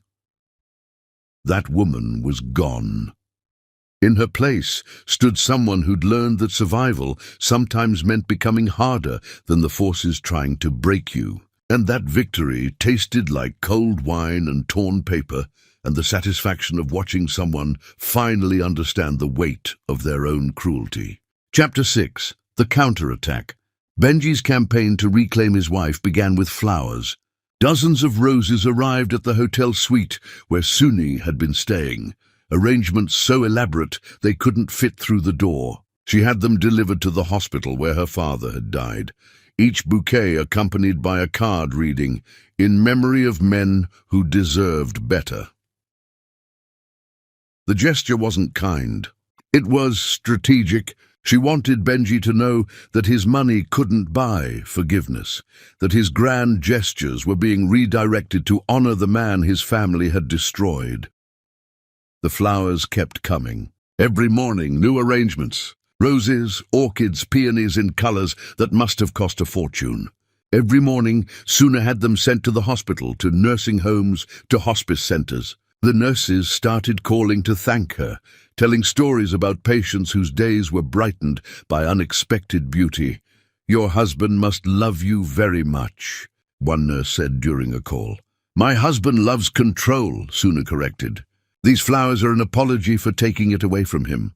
Next came jewelry, Cartier, Tiffany, pieces that would make most women gasp. Soon returned each item unopened with notes that were masterclasses in brevity. Not interested. Try harder. Still no. The restaurants came after the jewelry failed. Reservations at impossible-to-book establishments where people waited months for tables. Benji's assistant would call to confirm that Mrs. Floros knew about the 8 o'clock reservation at Per Se. The private room at Le Bernardin, the chef's table at 11 Madison Park. Soon never showed up. She was always busy with meetings that mattered more than dinner theater. But while Benji wasted his energy on romantic gestures, Thessaly Varnava was making moves that actually mattered. The Greek heiress had connections Suna hadn't fully accounted for, and she'd apparently decided that if she couldn't have Benji, she'd at least make sure his wife didn't win completely. The first indication came from Victor, calling at midnight with urgency in his voice. "We have a problem." Thessaly is buying up the same shares we've been targeting. She's outbidding us by 20% on every acquisition." Soon sat up in bed, her mind already calculating implications. "How much has she acquired?" "Lee, 4% so far, but she's moving fast, and she has deeper pockets than we anticipated. If she gets to 10% before your mother-in-law's trust vests, she could block any major decisions we try to make." "Can we stop her?" "Not legally. She has every right to buy shares on the open market. We could try to outbid her, but that would drain your resources and alert Benji to what's happening." Soon paced her hotel room, thinking through options. This was the first real challenge to her plan, the first time someone had outmaneuvered her instead of the other way around. The realization was both infuriating and clarifying. "What's her endgame?" Suna asked. "She can't get enough shares to control the company. She doesn't need control. She just needs enough to be a nuisance. To force you to negotiate with her. To make you pay for humiliating her at the museum gala." 2 days later, Suna received an invitation to lunch from Thessaly. The location was telling. A private club where women weren't normally admitted except as guests. Thessaly was demonstrating her access to spaces that still excluded people like Sun. She considered refusing, but curiosity won out. She arrived dressed in one of Harper's power suits, prepared for confrontation. Thessaly was already seated when Suna arrived, drinking wine that probably cost more than most people's monthly rent. She gestured to the chair across from her with the languid confidence of someone who believed she held all the cards. "I wondered if you'd come," Thessaly said. "Pride can be such an inconvenient emotion." "I'm here because I'm curious what you think you've accomplished," Sun replied, sitting without waiting for permission. "Buying 4% of Floros Industries makes you a minor shareholder, not a power player. 4% today, 7% by end of week, 10% by the end of the month." Thessaly smiled like a cat who'd cornered a mouse. "I have friends, Suna. Old money friends who've been watching your little revolution with concern. They don't like the precedent you're setting. A wife taking over her husband's company? It makes their own wives get ideas. So this is about keeping women in their place. This is about maintaining order." Thessaly leaned forward, and for the first time, Suna saw something other than aristocratic disdain in her expression. Something that looked almost like kinship.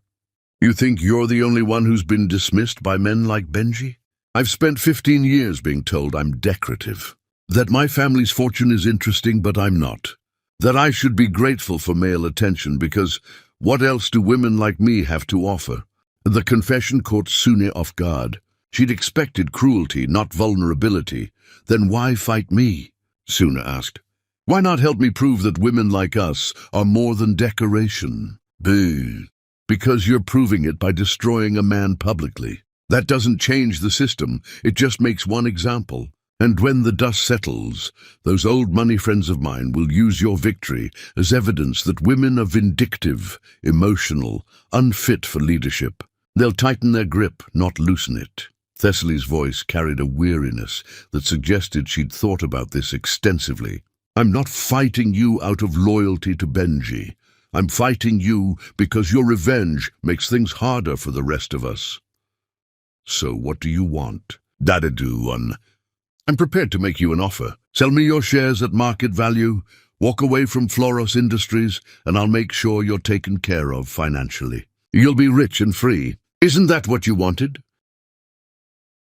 Suna studied the woman across from her, seeing clearly for the first time what she was up against. Not just Benji's incompetence, but an entire system designed to keep certain people in power and others in submission.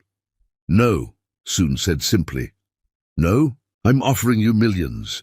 I don't want your money. I want what's mine, and I'm going to take it regardless of how many shares you buy."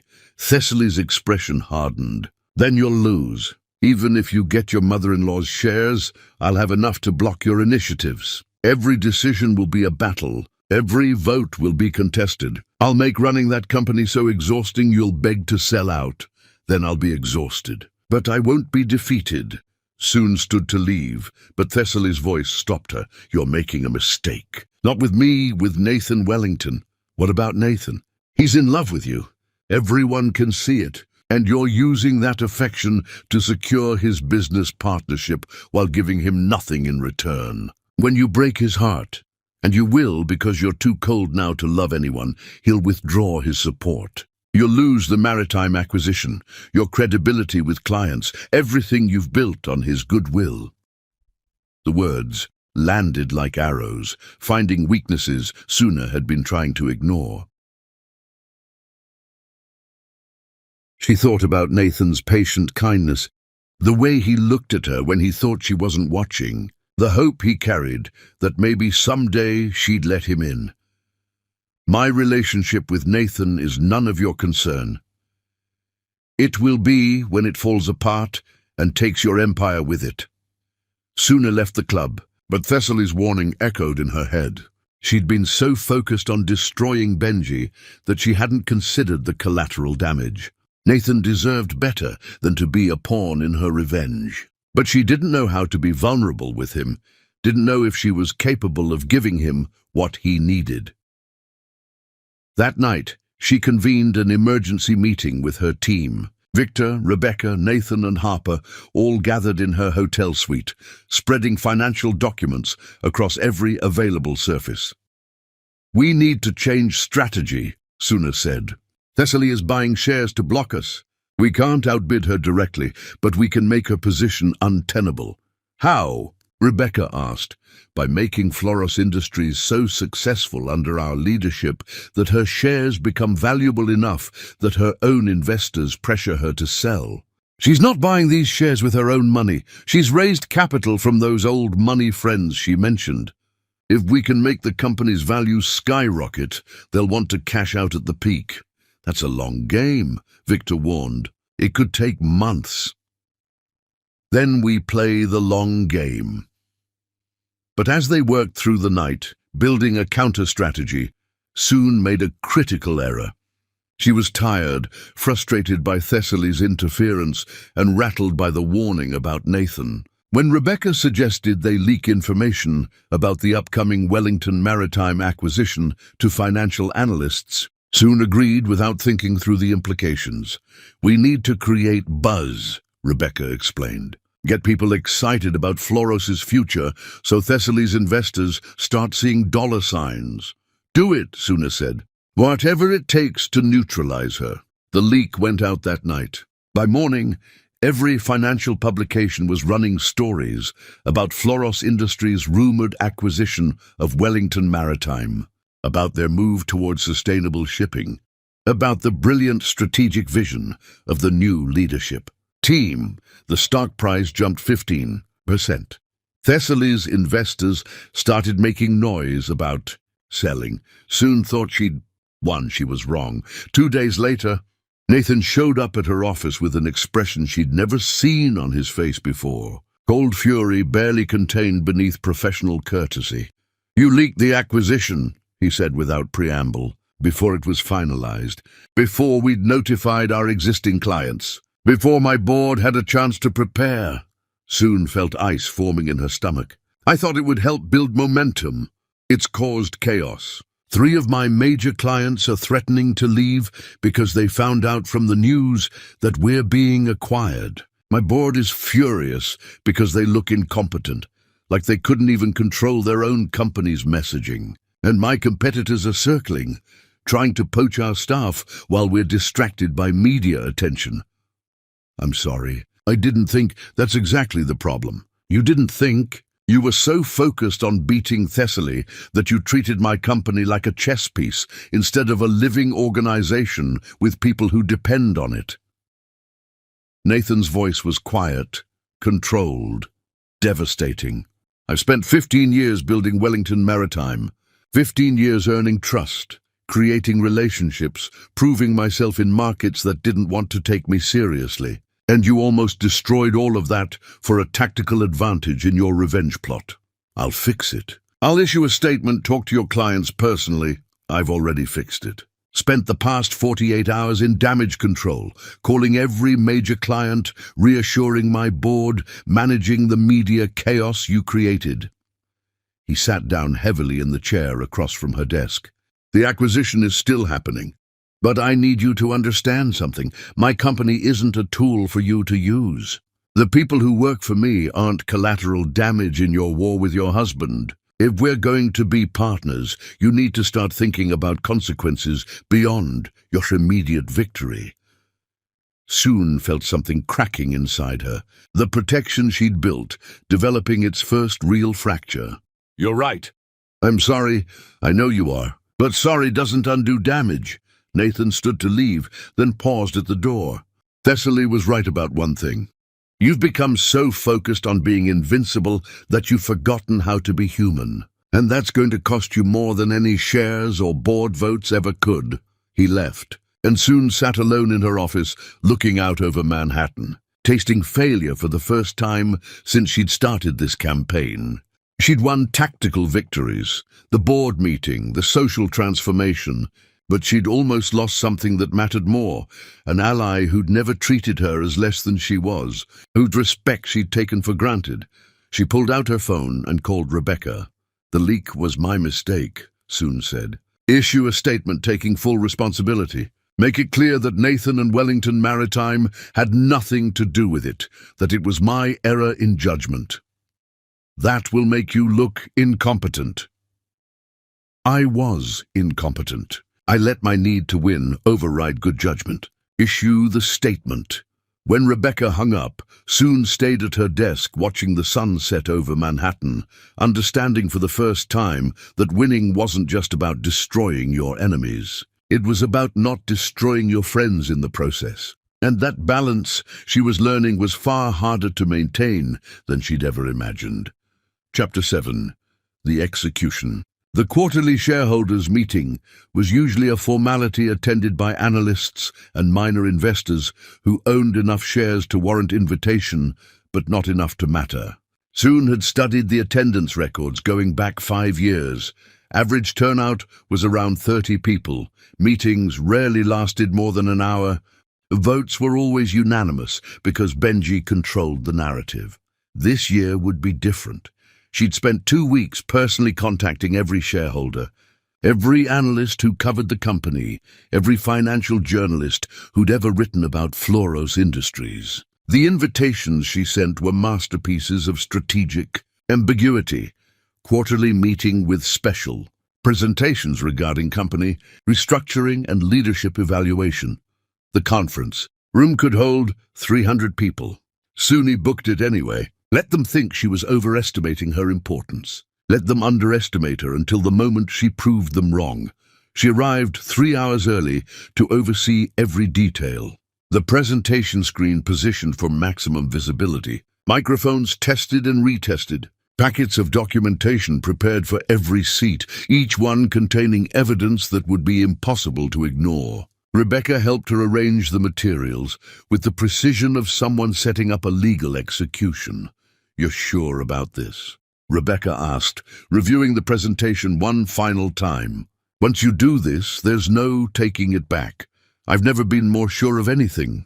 Victor arrived next, carrying additional files in case anyone challenged their data. He set up at a side table, ready to provide backup documentation for every claim Suna would make. Nathan came after, dressed in a suit that announced his arrival in these circles, whether they welcomed him or not. By the time doors opened at 8, the room was ready, and so was Soon. Benji hadn't planned to attend. He never attended quarterly meetings, considered them beneath his time. But his assistant forwarded him the agenda item about restructuring, and suddenly he was very interested in what his wife might present.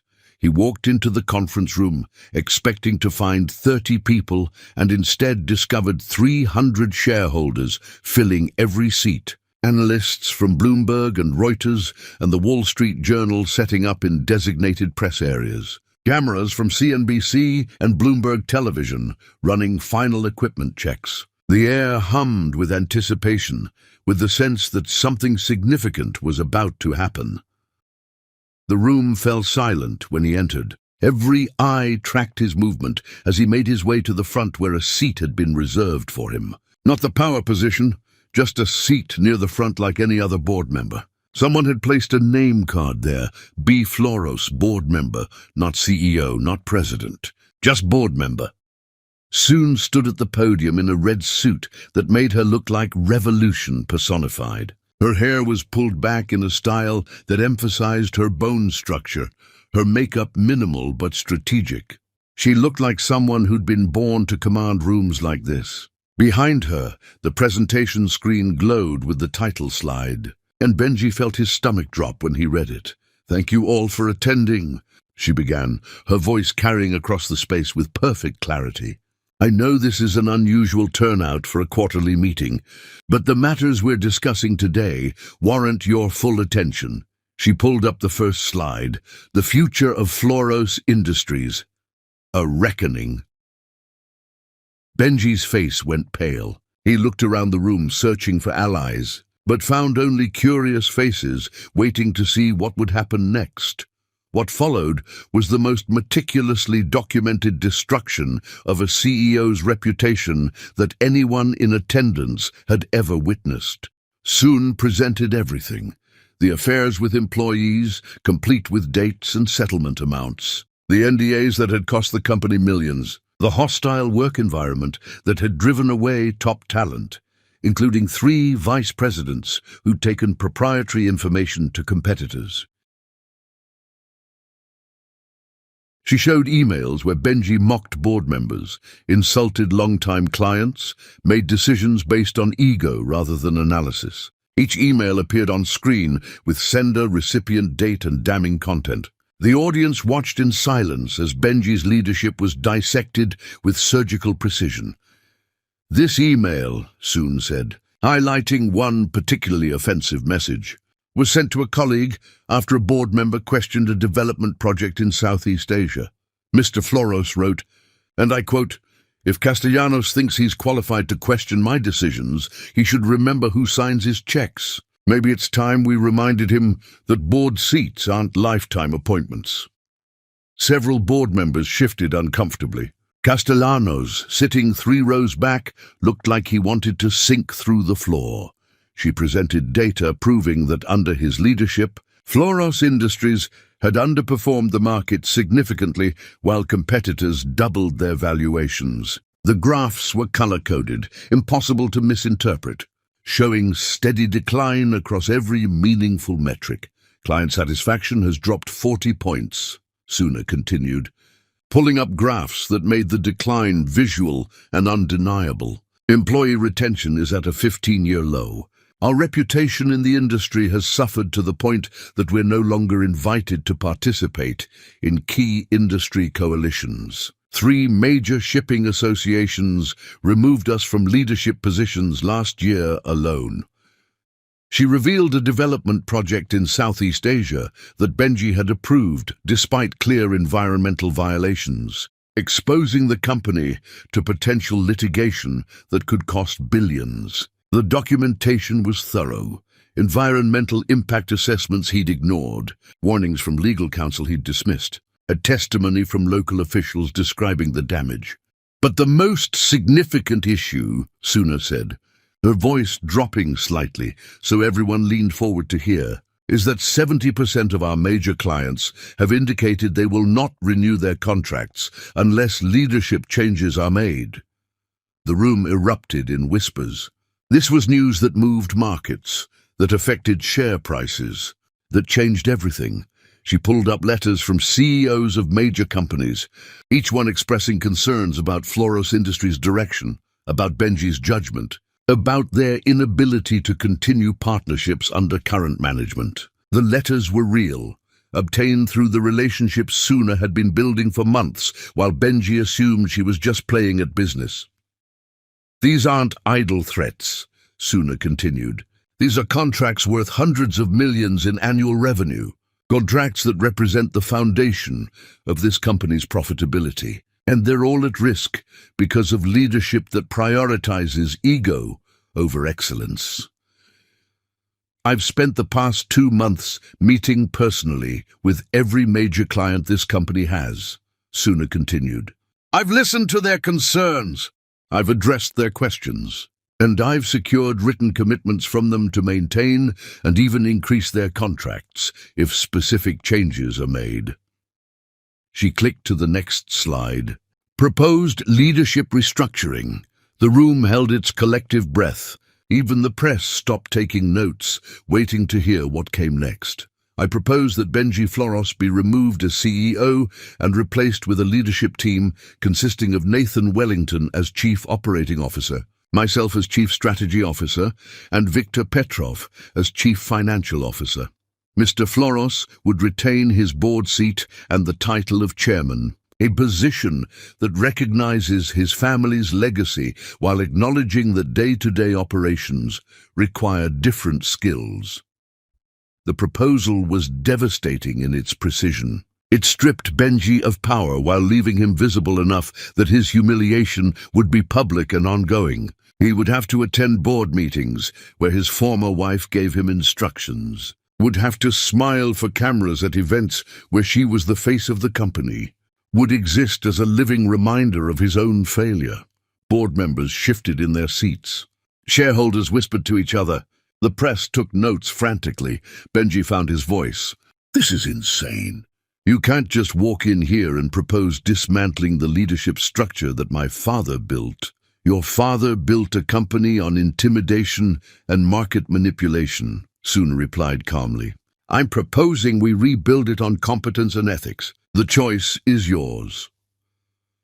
I now open the floor for discussion, she said, her tone suggesting she welcomed challenges. The discussion lasted 2 hours. Shareholders asked questions about Suna's qualifications, about Nathan's experience, about whether this was a personal vendetta disguised as business strategy. She answered every question with facts and figures, with testimonials from clients, with projections showing how the company could recover under new leadership. One shareholder, a man who'd invested in Floros Industries for decades, stood to speak. Mrs. Floros, your presentation is compelling, but how do we know this isn't just revenge? That you won't run this company into the ground out of spite? Because spite doesn't pay dividends, Suna replied. Because I own enough shares that destroying this company would hurt me as much as anyone else. And because, unlike the current leadership, I actually care about the thousands of people who work here and depend on us for their livelihoods. Another shareholder asked about the timeline. How quickly could this transition happen? Immediately. The new leadership team is prepared to begin tomorrow. We have transition plans ready, client communications drafted, employee announcements prepared. We've been planning this for months. Benji tried to speak multiple times, but his objections sounded hollow against Suna's mountain of evidence. He claimed the affairs were private matters that didn't affect his leadership. She showed how settlement costs had directly impacted quarterly earnings. He insisted the client complaints were exaggerated. She pulled up emails from CEOs threatening to leave unless changes were made. This is a coup, Benji finally shouted, standing up so violently his chair tipped backward. She's my wife.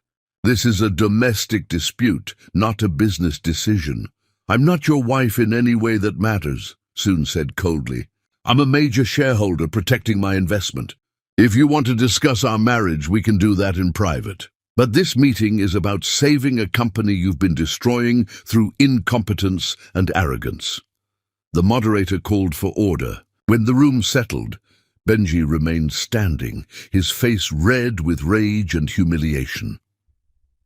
I built this company into what it is today. My father trusted me with his legacy, and I'm trying to salvage something from the wreckage of that trust, Isadora said from her position at the side of the room. Every head turned toward her. She rarely spoke at these meetings, preferring to observe. I vote in favor of my daughter-in-law's proposal. It's time for new leadership. The words landed like a death sentence. If Benji's own mother was voting against him, what hope did he have? When the vote was called, the result wasn't even close. 68% of shareholders approved the restructuring. Only Benji and 3 loyalists voted against, their opposition noted for the record, but ultimately meaningless. "Motion passes," Isadora announced.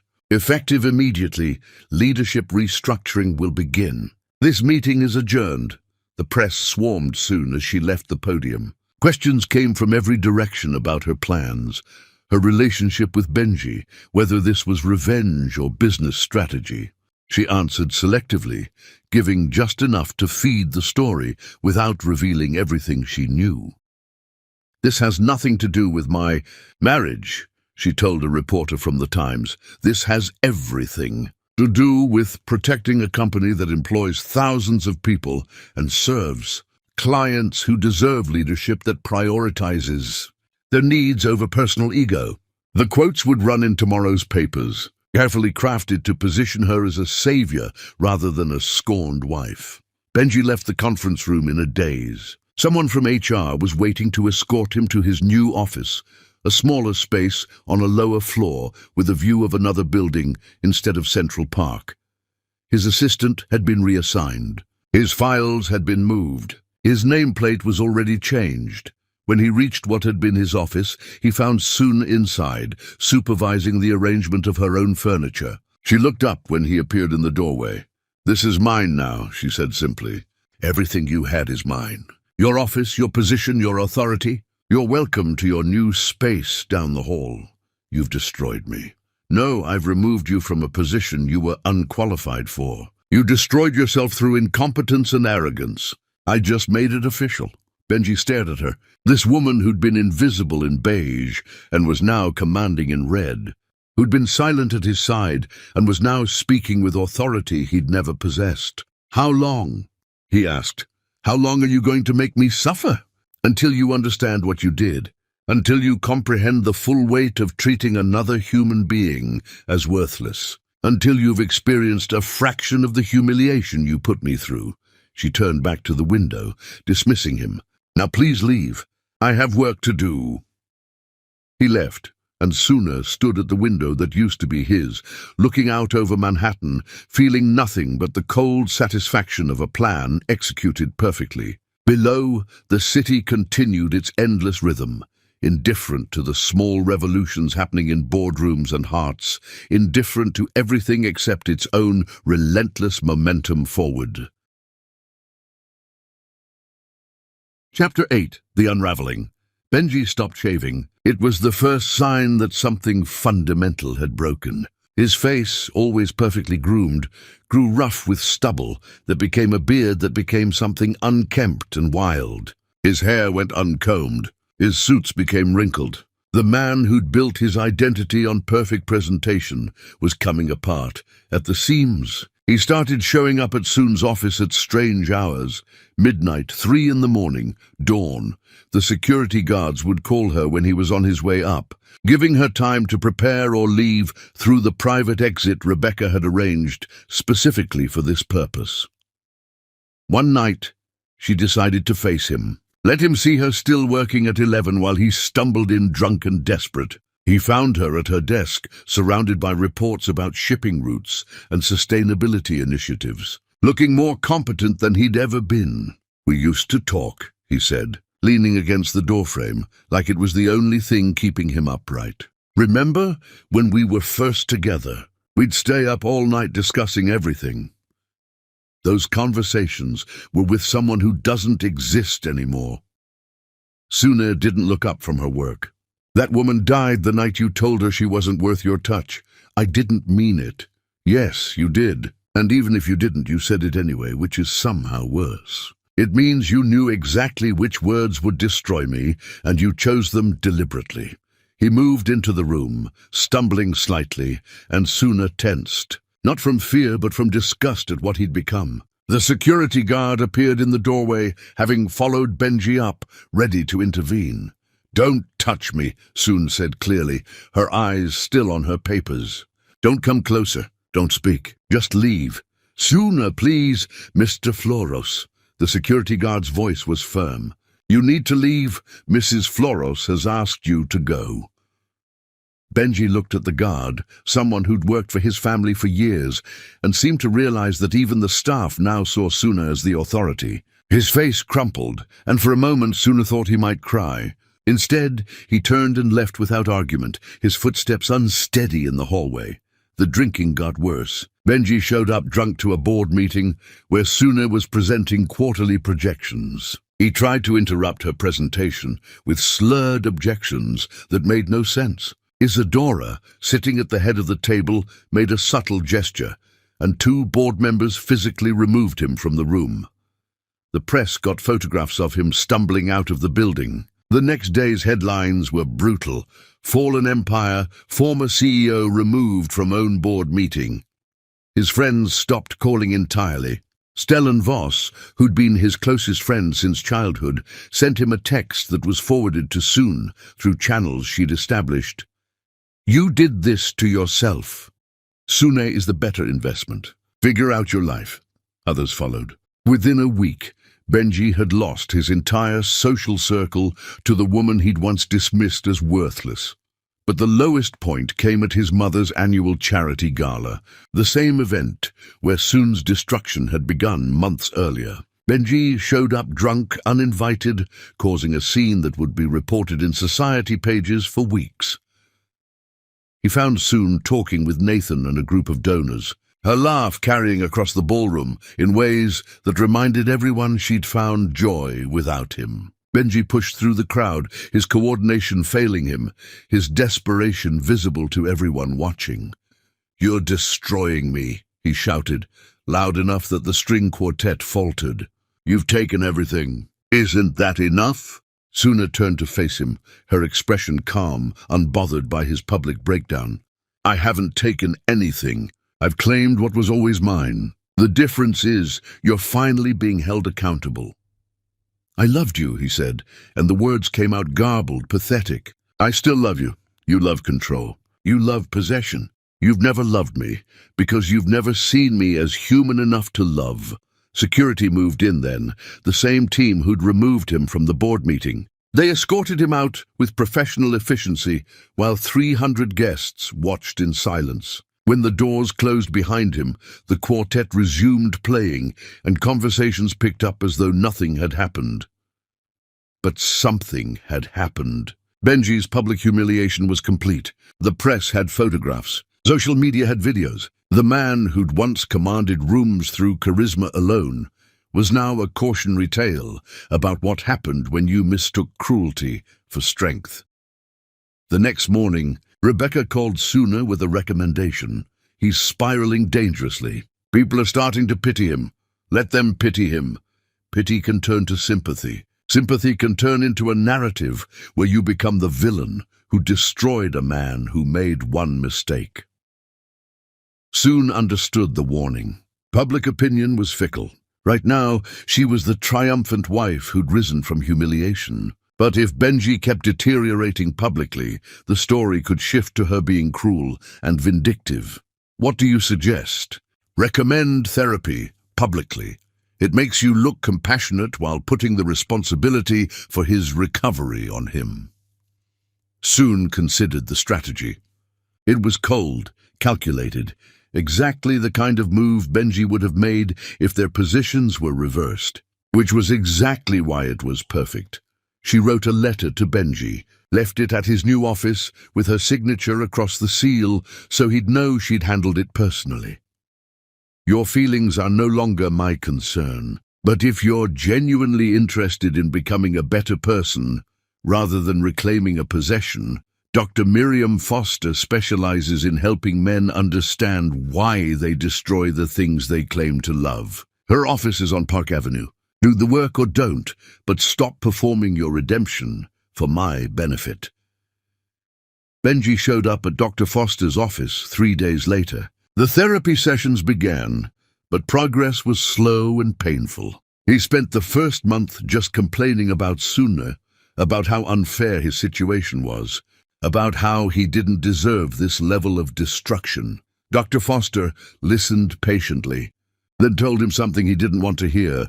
"You're not here to win your wife back. You're here to understand why you felt entitled to destroy her in the first place." Until you can separate those two things, you're wasting both our time. The work continued. Sessions 3 times a week, where Benji was forced to examine behaviors he'd never questioned. But he remained defensive, resistant, still convinced that if he just said the right things, did the right things, Soon would eventually forgive him.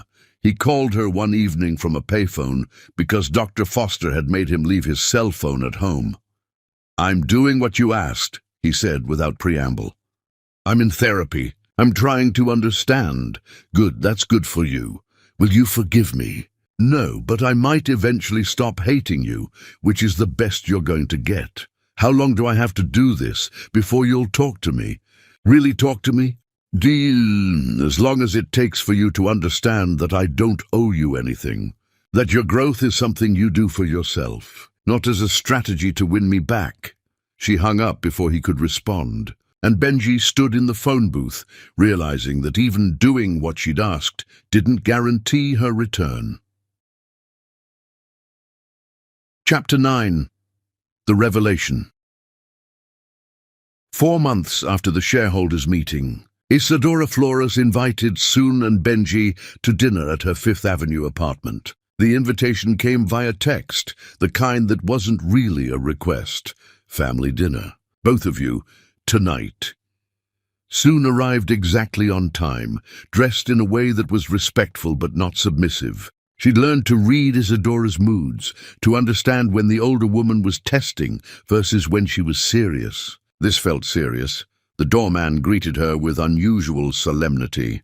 "Mrs. Flores is waiting for you upstairs. She asked me to tell you that Mr. Benji has already arrived." The elevator ride felt longer than usual, giving Soon time to prepare herself for whatever confrontation or revelation awaited. The last time she'd been summoned here, Isadora had offered her shares and revealed decades of abuse. What could possibly be left to say? Benji arrived early, which was new. The man who'd always been fashionably late had apparently learned punctuality, along with everything else he was working on in therapy. He looked different, cleaner, more present. The wild desperation that had characterized his spiral was gone, replaced by something quieter. But he still carried a self-pity in his eyes that told Suna his transformation was incomplete. He stood when she entered, an automatic gesture of politeness that seemed newly learned rather than instinctive. Soon, Benji, they regarded each other across Isadora's living room like former soldiers from opposing armies, bound by shared trauma but separated by unbridgeable distance. They sat at Isadora's dining table, the same one where she'd offered Suna her shares months ago. The older woman looked frailer than she had then, her hands trembling slightly as she poured wine. Her skin had taken on a translucent quality, like paper held up to light. Soon had seen that look before, on her father in his final weeks. "You're dying," Soon said, because she'd learned to recognize mortality in the way people moved when they were running out of time. Isadora smiled. "Yes, the cancer came back. I refused treatment this time. I have 4 months, maybe less." Benji's face went white. "You didn't tell me." "I'm telling you now." Isadora's voice was gentle in a way it rarely was. "I wanted you both here because I have things to say, and I'm done pretending I have time for subtlety." She told them everything, about Alexandros's violence, about the 30 years of systematic abuse, about watching her husband destroy Suna's father because he couldn't tolerate competition, about forcing the marriage between Benji and Soon as some twisted deathbed gesture toward redemption. "Your father was a monster," Isadora told Benji, her hands wrapped around her wineglass like it was the only thing keeping her grounded. "He beat me throughout our marriage, broke my bones, my spirit, everything that made me who I was before him. I stayed because I was too weak to leave, too afraid of what divorce would mean." The words hung in the air like smoke, impossible to ignore or dismiss. Soon had heard this confession before, but Benji was hearing it for the first time, and his face cycled through expressions: disbelief, horror, rage, grief. "I didn't know," he said finally, his voice breaking. "Mother, I swear I didn't know. You weren't supposed to know. That was the point. But you learned anyway, absorbed his patterns through observation. You learned that women are property to be controlled, that emotions are weakness, that real men dominate everyone around them. Isadora's voice carried disappointment that cut deeper than anger. Your father used fists. You used words and contempt. The bruises are different, but the damage is the same. I'm not him. I never hit Soon. No, you're not. You never hit her. Isadora set down her glass and reached across the table to take her son's hand, a gesture of tenderness Suna had never witnessed between them. But you destroyed her in slower, more insidious ways. You made her feel worthless, invisible, like her only value was in how well she disappeared. Benji pulled his hand away, stood up, began pacing the room like a caged animal. I'm trying to change. I'm in therapy. I'm doing the work. I know you are, Isadora said quietly, and I'm proud of you for that. But change doesn't erase what you did. It just makes the future less tragic.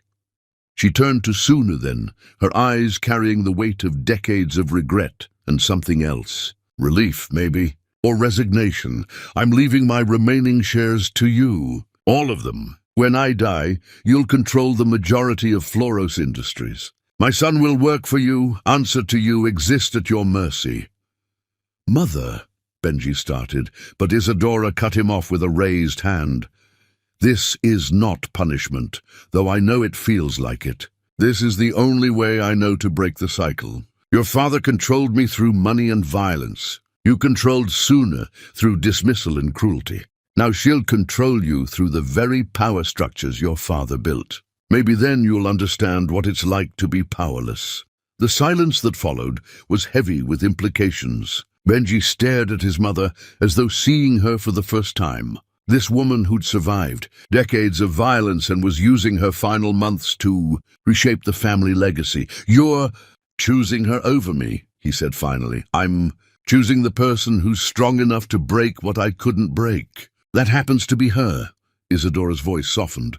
I love you, Benji. I've always loved you. But love doesn't mean protecting you from consequences. Sometimes love means making sure you finally understand what those consequences are.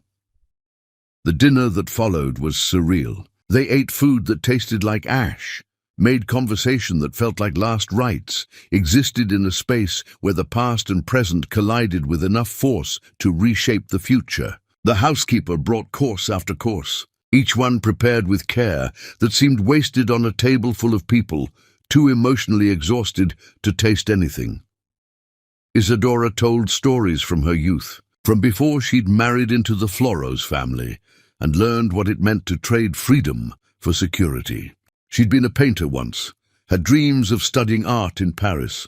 Alexandros had promised to support her ambitions, then systematically dismantled them after the wedding, convincing her that her talent was mediocre and her dreams were childish. I burned all my paintings the year Benji was born, she said, her fork moving food around her plate without eating. Your father said I needed to focus on being a proper mother, a proper wife. I believed him because I'd been taught that men knew better, that my instincts were wrong, that questioning him meant there was something defective in me. Soon felt something crack in her chest, recognizing the pattern. How many women had been convinced their ambitions were foolish, their talents inadequate, their worth conditional on how well they served someone else's vision? After dinner, Isadora asked to speak with Benji alone. Soon excused herself to the library, giving them privacy for whatever final words a dying mother needed to say to a son who'd disappointed her. She could hear their voices through the walls. Isadora's calm and measured, Benji's breaking with emotion. When they emerged an hour later, Benji's eyes were red, but clearer than they'd been in months, and Isadora looked exhausted in ways that had nothing to do with her illness. I told him everything, Isadora said to Suna as Benji disappeared into the bathroom to compose himself. About your father, about how Alexandros destroyed him deliberately, methodically, because he couldn't stand competition from someone he viewed as inferior. About how he forced your marriage as a final humiliation, one last way to assert dominance over a dead enemy. Why tell him now? because he needed to understand that his cruelty toward you wasn't random. It was inherited, learned, part of a pattern that goes back generations. Isadora moved to the window, looking out over Central Park where lights twinkled in the darkness. And because I wanted him to know that I'm complicit in all of it, I raised him in that environment. I taught him through my silence that women exist to absorb men's violence without complaint. Nathan picked Soon up from the apartment, having been waiting in a coffee shop nearby in case she needed an escape.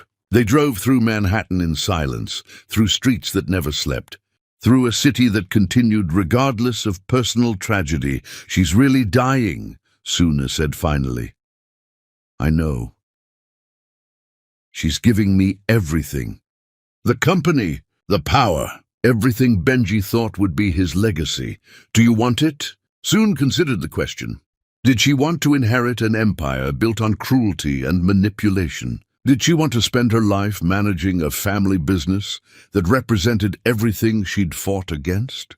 "I want justice," she said finally. "And if inheriting that company is how I get it, then yes, justice or revenge." The question landed like a challenge. Soon turned to look at Nathan, this man who'd been nothing but supportive, but who was finally asking her to examine her motives. "Is there a difference?" "Yes, justice is about making things right. Revenge is about making someone hurt." Nathan's voice was gentle but firm. "I've watched you transform over these months. You've become powerful, undeniable, exactly what you needed to become. But I worry that the armor you've built is so thick you've forgotten how to take it off." "Maybe I don't want to take it off. Maybe I like being invincible. Nobody's invincible. And the illusion that you are will destroy you faster than Benji ever could." They drove the rest of the way in silence, and when Nathan dropped her at the hotel, he squeezed her hand before she got out. "I'm not criticizing you. I'm just reminding you that there's a life waiting for you beyond revenge if you want it." Later that night, Benji showed up at the Connecticut house where Soon had returned to collect the last of her father's books. She heard him before she saw him, his footsteps hesitant in the hallway. "Can we talk?" He stood in the doorway of the library, looking lost in a way that would have satisfied her months ago, but now just felt sad. "About what?" "Everything, my mother, the company, us." Soon set down the book she'd been packing. "There is no us. There hasn't been for a long time. I know. I need you to know that I understand now. What my father did to her. What I did to you. Dr. Foster has been helping me see how I learned to hurt people without understanding I was hurting them. I'm glad you're getting help truly, but your growth doesn't obligate my forgiveness." The words came out tired rather than angry. She was exhausted by his need for her validation. "I know that too." He moved into the room but kept his distance, respecting the boundaries she'd established. "I just wanted to tell you that I'm sorry. Not because I want you back or because I'm trying to manipulate you. Just because I am sorry and you deserve to hear it." Sune studied him in the lamplight. He looked different than he had 4 months ago. Less arrogant, more aware, but there was still something performative about it, like he was playing the role of reformed man without fully understanding what that meant. She could see him calculating responses, trying to say the right things rather than simply being genuine. "I'm leaving," she said abruptly. "Nathan has asked me to come to Sydney, to help expand the maritime operations in the Pacific region. I'm going to be gone for a year, maybe longer." The words landed like blows. Benji's carefully maintained composure cracked, showing the pain underneath. With Nathan's company, as his business partner. "He loves you. I know. Do you love him?" Soon packed another book, taking her time before answering. "I don't know. I'm not sure I'm capable of love anymore. You taught me that vulnerability is dangerous, that trusting someone is just inviting them to hurt you. I don't know if I can unlearn that, even for someone as good as Nathan. When do you leave?" 3 weeks.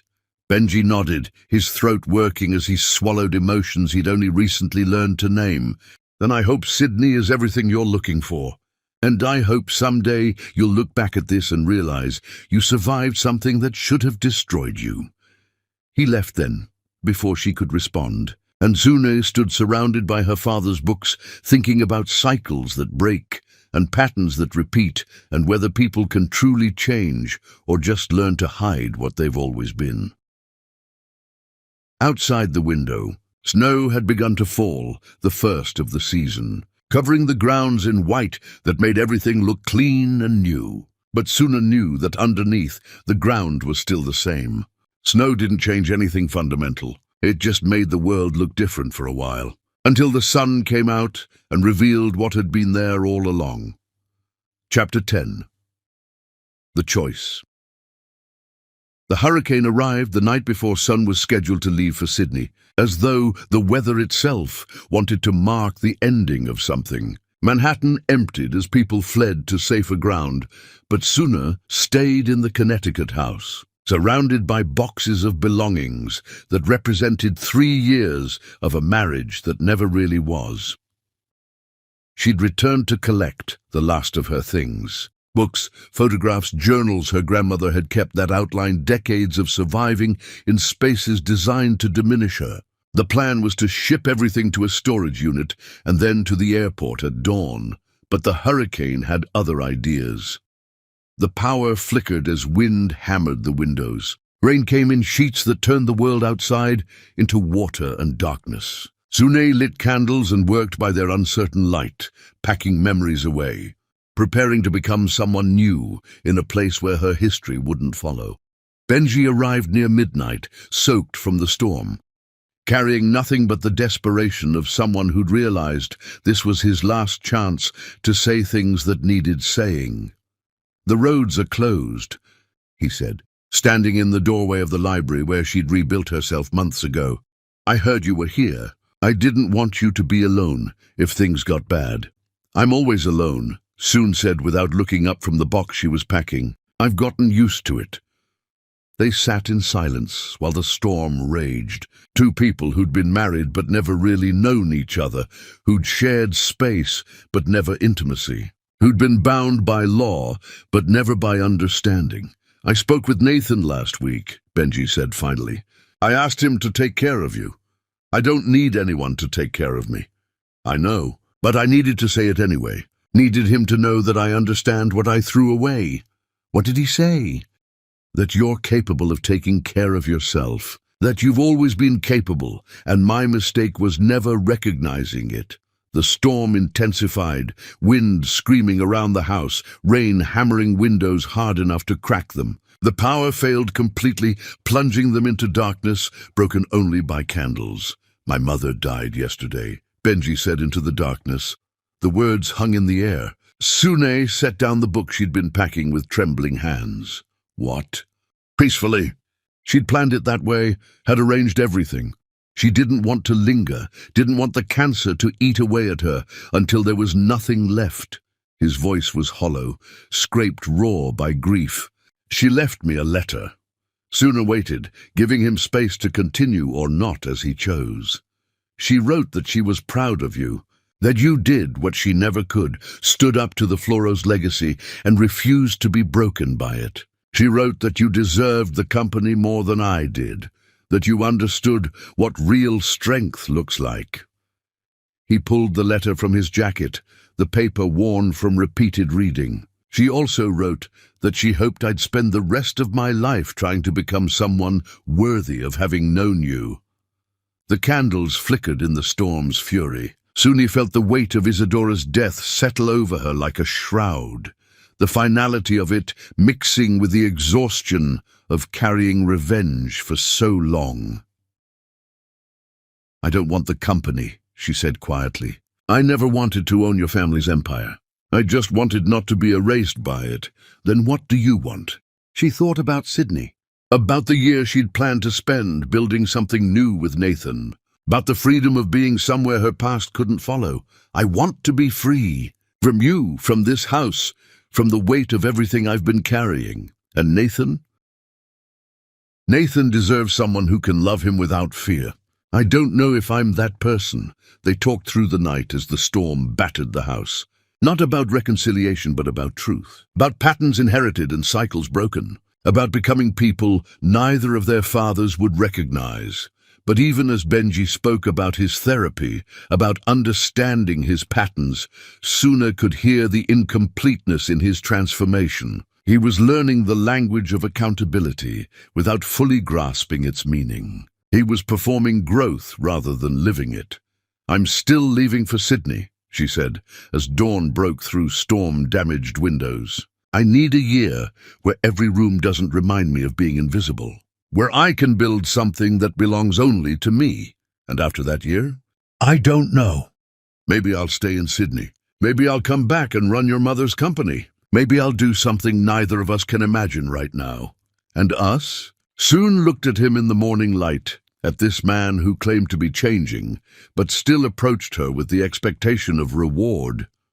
"There is no us. Not in any way that matters. Your therapy is something you're doing for yourself, and it should be. But I don't owe you reconciliation because you're finally addressing patterns you should have confronted years ago." "So this is goodbye? This is me choosing myself. Maybe in a year you'll have done enough work to understand the difference between loving someone and wanting to possess them. But even then, I won't owe you anything." The storm had passed, leaving behind a world transformed by wind and water. Soon left for the airport through flooded streets, through a city being reborn after violence, toward a future that belonged entirely to her. At the airport, her phone buzzed with messages. Nathan confirming their meeting in Sydney next week. Rebecca sending details about Isadora's will. Victor congratulating her on her freedom. And one from Benji. "Thank you for teaching me that some women break back." She boarded the plane without responding. The flight attendant brought champagne. The seat beside her was empty. Through the window, Manhattan spread below like a territory she'd conquered and chosen to leave behind. A year from now, she'd return transformed by distance and freedom. Would find Benji still working on becoming someone better, or would discover he'd given up once her witness was removed. Either way, it wouldn't matter. She'd learned that her worth existed independent of anyone's acknowledgement. The plane lifted into morning sky, carrying her toward a future she'd written herself.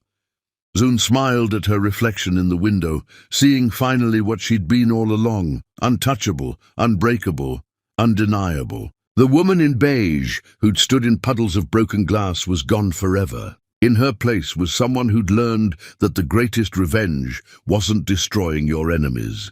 It was becoming so powerful that their opinions ceased to matter at all. She closed her eyes as the plane gained altitude, feeling the weight of the past year falling away like chains she'd carried without realizing how heavy they were. Benji would spend the rest of his life wondering if he could have done things differently, if genuine change might have earned him a second chance. But Suna had learned something more valuable than revenge, that some doors, once closed, were meant to stay that way, and that walking away from someone who'd broken you wasn't weakness. It was the ultimate victory.